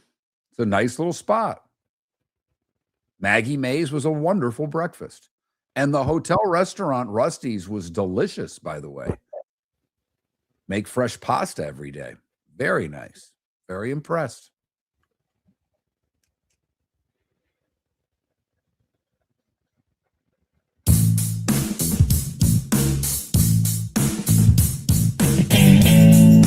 Welcome back to Miller and Moulton. Text the guys what's in your mind at 21,000. That's 21000. And now, here's David Moulton. 22 minutes till we're done. That's it. We're out of here. Miller and Moulton, millerandmoulton.com, Miller_Moulton on X. NBA drafts tomorrow night, first round. Second round is Wednesday. NHL draft is Friday and Saturday. First round Friday. Rest of the draft Saturday. So, I went to the beach this weekend and walked the beach at least 3 times. It's the most time I've spent at the beach in 5 years. I happen to live about 2 miles from the beach and never go. But I was staying right on the beach, so we walked the beach. okay. I'm not one of those people, and I commend you, beach people, who can load up 6 carts, 8 coolers, 14 chairs, and a tent so you can have a day at the beach. It's impressive to me because it's a lot of work, more work than I'm willing to put in to go sit down. I think I figured out what gets me to the beach. If I'm at a hotel where it's on the beach and I can just walk there, I'll go. Any effort having to be put into the beach, I'm not interested. Okay. I even told my wife, so we can do this again. Maybe we'll stay at Captiva.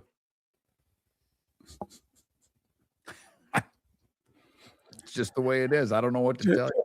Just minus the gymnastics fees. Is that it? Well, the gymnastics was free. The hotels would cost money. The dinners, the gymnastics was free.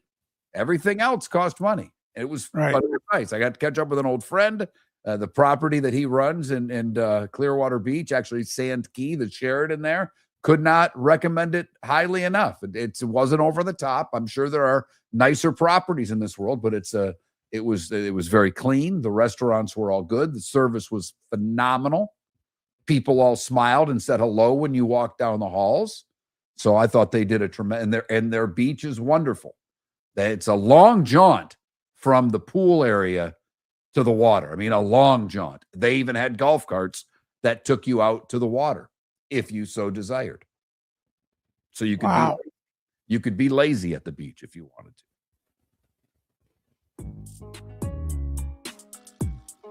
It's that time again, nearing the end, but not quite there yet. Here's Mark Miller with Today Was the Day When. All right, we start today in 1934. John Dillinger is named America's first public enemy number 1. We don't have a public enemy number 1 anymore.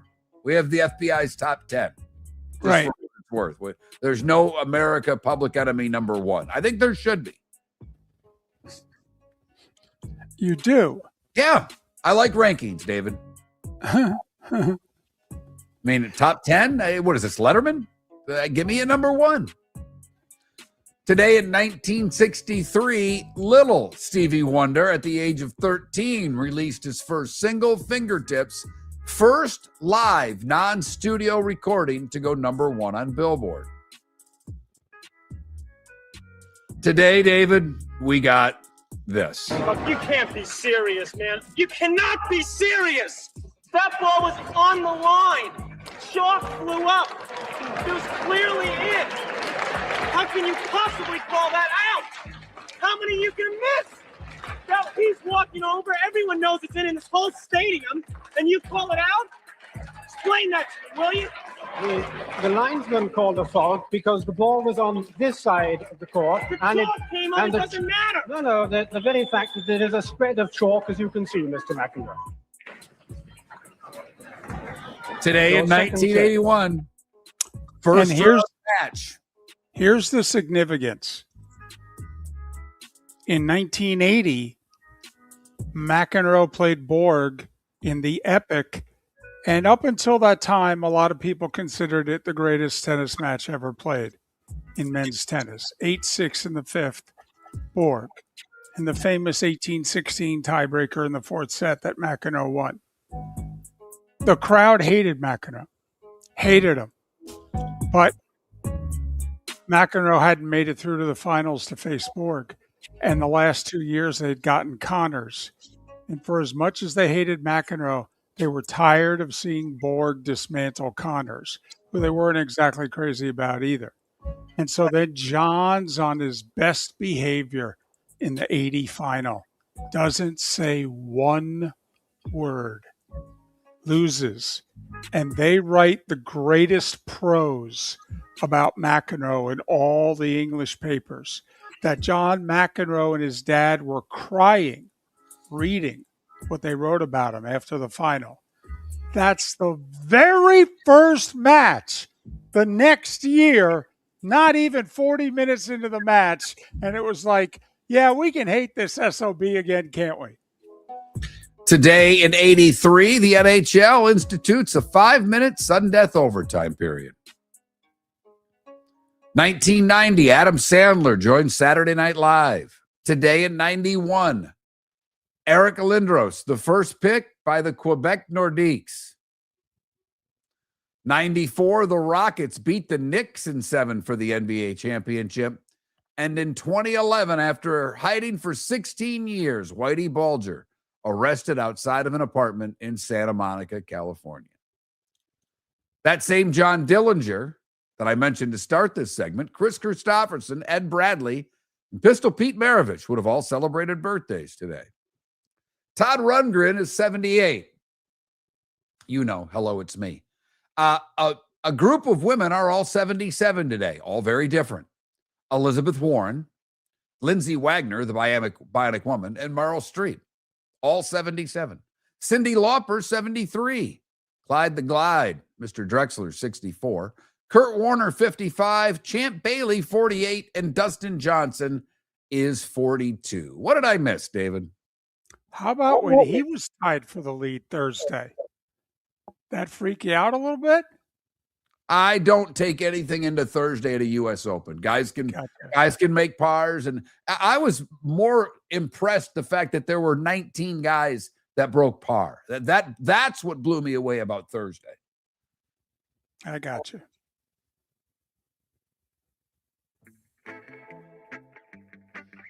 Time to see life a little bit differently.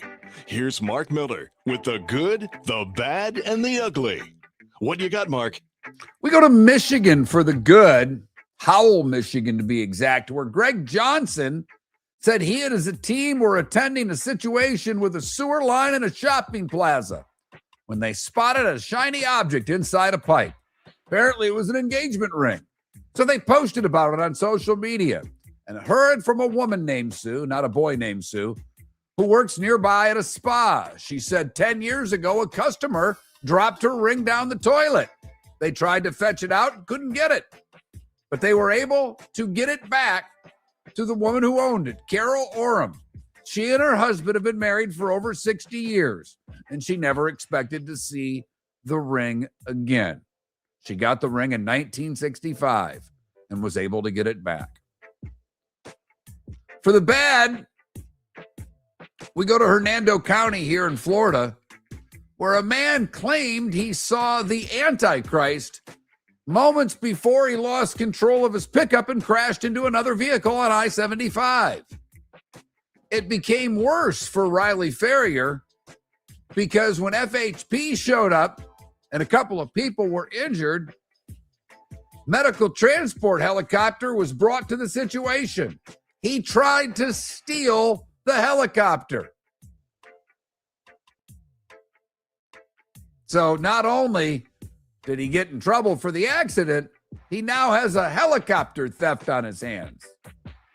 Finally, the ugly, we go to St. Augustine, where a pickleball match left a man bleeding from his head and a mother going to jail. She hit the man several times with her pickleball racket during an argument. Michelle Bannister, the 47-year-old, is facing a felony. She told investigators she was defending herself during an argument. The witnesses and the victim say her son wasn't in any danger. Apparently, the man said something to her son after the match. She got involved in the argument. And, well, Michelle went all Karen. And she whooped him with the pickleball racket.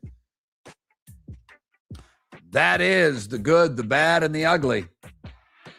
On today, June the 22nd, brought to you by the Cape Coral Police Department, offering great pay, new jobs, benefits, overtime, plus other jobs in the police department. For all information, capecops.com, capecops.com. Those damn pickleballers.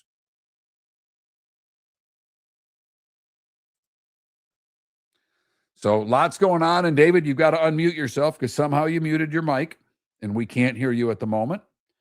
But as someone who went through a phase in which I stole a few things, but I don't know if I ever stole something that I didn't know where I was going to put it, including the canoe that we stole from Herman's World of Sporting Goods. What am I going to do with the helicopter? Well, if you could fly it a lot. I mean, put it this way, David. If Felipe would have stolen the helicopter, our former producer, he would have been fine. Where do you put it? I think you just take it for a joyride and hope like hell you can get away. I mean, to land it without getting caught would be difficult.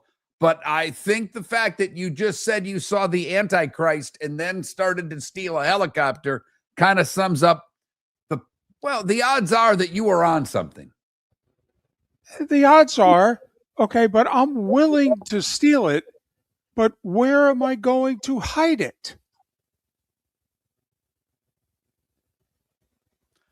It's not just hide it. It's not get shot down while flying it, David. Well, there is that. But I feel confident, like Felipe, I'll be able to fly this sucker. I'm good. But where am I going to hide it? Anyway, there's 13 Major League Baseball games today. The Marlins are at home for Texas. They won 8 straight at home. We just ride the Marlins till they lose. I mean, they're above 500. The Rangers are below. Rays are home for the Royals. Royals are a bad team. Rays are phenomenal at home. They're like 26-10. The Yankees going to beat your second best starter tonight in Detroit? Well, they've got Cole pitching, so probably. I mean, it is the Yankees. Detroit, even when Detroit's bad, they went on a little run where they played better, but it was mostly against bad teams. They did just get done taking care of the White Sox, but the White Sox have been reeling a little bit lately as well. And then we got one college baseball game tonight. It's for the championship. Now, I know North Carolina's never won the championship. Has Oklahoma? I don't know that, David. Both these teams were undefeated all the way to meeting each other in the best of three. Oklahoma won game 1. North Carolina won game 2. 7 o'clock, ESPN tonight in Omaha. North Carolina, Oklahoma for the national championship. 4 World Cup matches, 3 of them on Fox. 1 o'clock today, Argentina, Austria. 5 o'clock today, France and Iraq. 8 o'clock tonight, Norway and Senegal.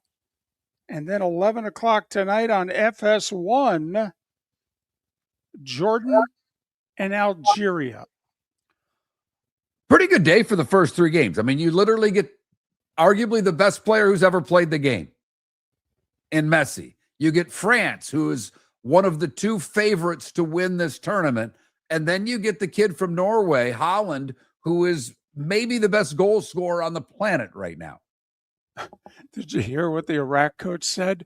He was asked, how are you going to stop Mbappe? He says, we're going to play 3 goalies. I like your style. I like your style. So 1, 5, and 8 for the World Cup. College World Series. I'm of the opinion, David, and I don't know it for sure, but just reading the article, skimming through it quickly when you were talking there, it keeps saying North Carolina's first ever World Series championship, and it doesn't say that when mentioning Oklahoma. So my guess is they've won it before. That's an educated guess based on the quick little synopsis I read. All right. So there you have it. The Tar Heels and the Sooners tonight, and then some World Cup, Norway and Senegal. NBA draft tomorrow. We'll see if anything happens between now and tomorrow morning, and we'll get into the draft a little bit tomorrow. Miller and Moulton. Miss any of the show? MillerandMoulton.com is where you can download it. American Paint Supplies, for nearly 30 years, is your one-stop shop for all your coating needs. If you are a designer, a contractor, a professional painter, or a weekend warrior, American Paint Supplies is the place where experts go to get expert solutions. At 6100 Shirley Street in Naples off of Pine Ridge, American Paint Supplies delivers the best solutions with the best products with the best support. Meet Gene and his team today at American Paint Supplies. Call 239-566-2700. That's 566-2700 or online at AmericanPaintSupplies.net. Cape Coral Police Department is growing, and they want you to be a part of it. They're hiring new officers. Starting pay is between $74,000 and $90,000, depending on your experience. And with a $10,000 hiring bonus, you could be making $100,000. Enjoy paid holidays, off-duty details, plenty of OT opportunities. They're also hiring dispatchers and professional staff. So go to CapeCops.com. CapeCops.com. Be brave, be best, be Cape. Your roof is your home's first line of defense. At Pelican Roofing of Florida, Ronnie John and their team bring years of experience to protect what matters most, your family and your business. From residential repairs to large-scale commercial roofing, we deliver honest work, fair pricing, and quality you can trust. An upgrade on your roof can lower your insurance costs. Don't wait for a leak to turn into a disaster. Call the experts at Pelican Roofing today. 1-866-9-PELICAN. That's 1-866-9-PELICAN. Online at PelicanRoofingCompany.com. CCC 1332512. Go! Oh, This summer, there's only one place to experience the roar of the World Cup at the British Open Pub in Bonita Springs, your World Cup headquarters, where the team is bringing every match live, full sound on every TV across the patio, with daily food and drink specials from the opening match on June 11th through the final on July 19th. Catch the electric atmosphere for every England and USA match and all the matches in between at the British Open Pub, Bonita Springs, at the shops of Pelican Landing, where the World Cup comes Mark alive. Miller for Sleep Treatment Direct. They are helping me with sleep apnea. And by helping me, I mean curing me. No more CPAP machine, no more snoring, no more tossing, no more waking up exhausted. Their expert team got me the right treatment fast and hassle-free. If you want to feel energized and get rid of your snoring, call Sleep Treatment Direct today. 444-1741. That's 239-444-1741. Sleep Treatment Direct. Sleep safe and The sound. Floor Meisters just doesn't sell Cortec and carpet. They also sell a lot of wood. And what better time than now to stop in and see the nice folks at Floor Meisters for some new hardwood for your home. With white oak wood starting at $4.99 a square foot, that makes it affordable for everyone. With 10 colors to choose from, they have a color for everyone. So stop in, 6281 Naples Boulevard, right next to Costco, or go to the web. It's floormeisters.com. Floormeisters.com. Floor Meisters, just keeping it real. This is Miller and Moulton.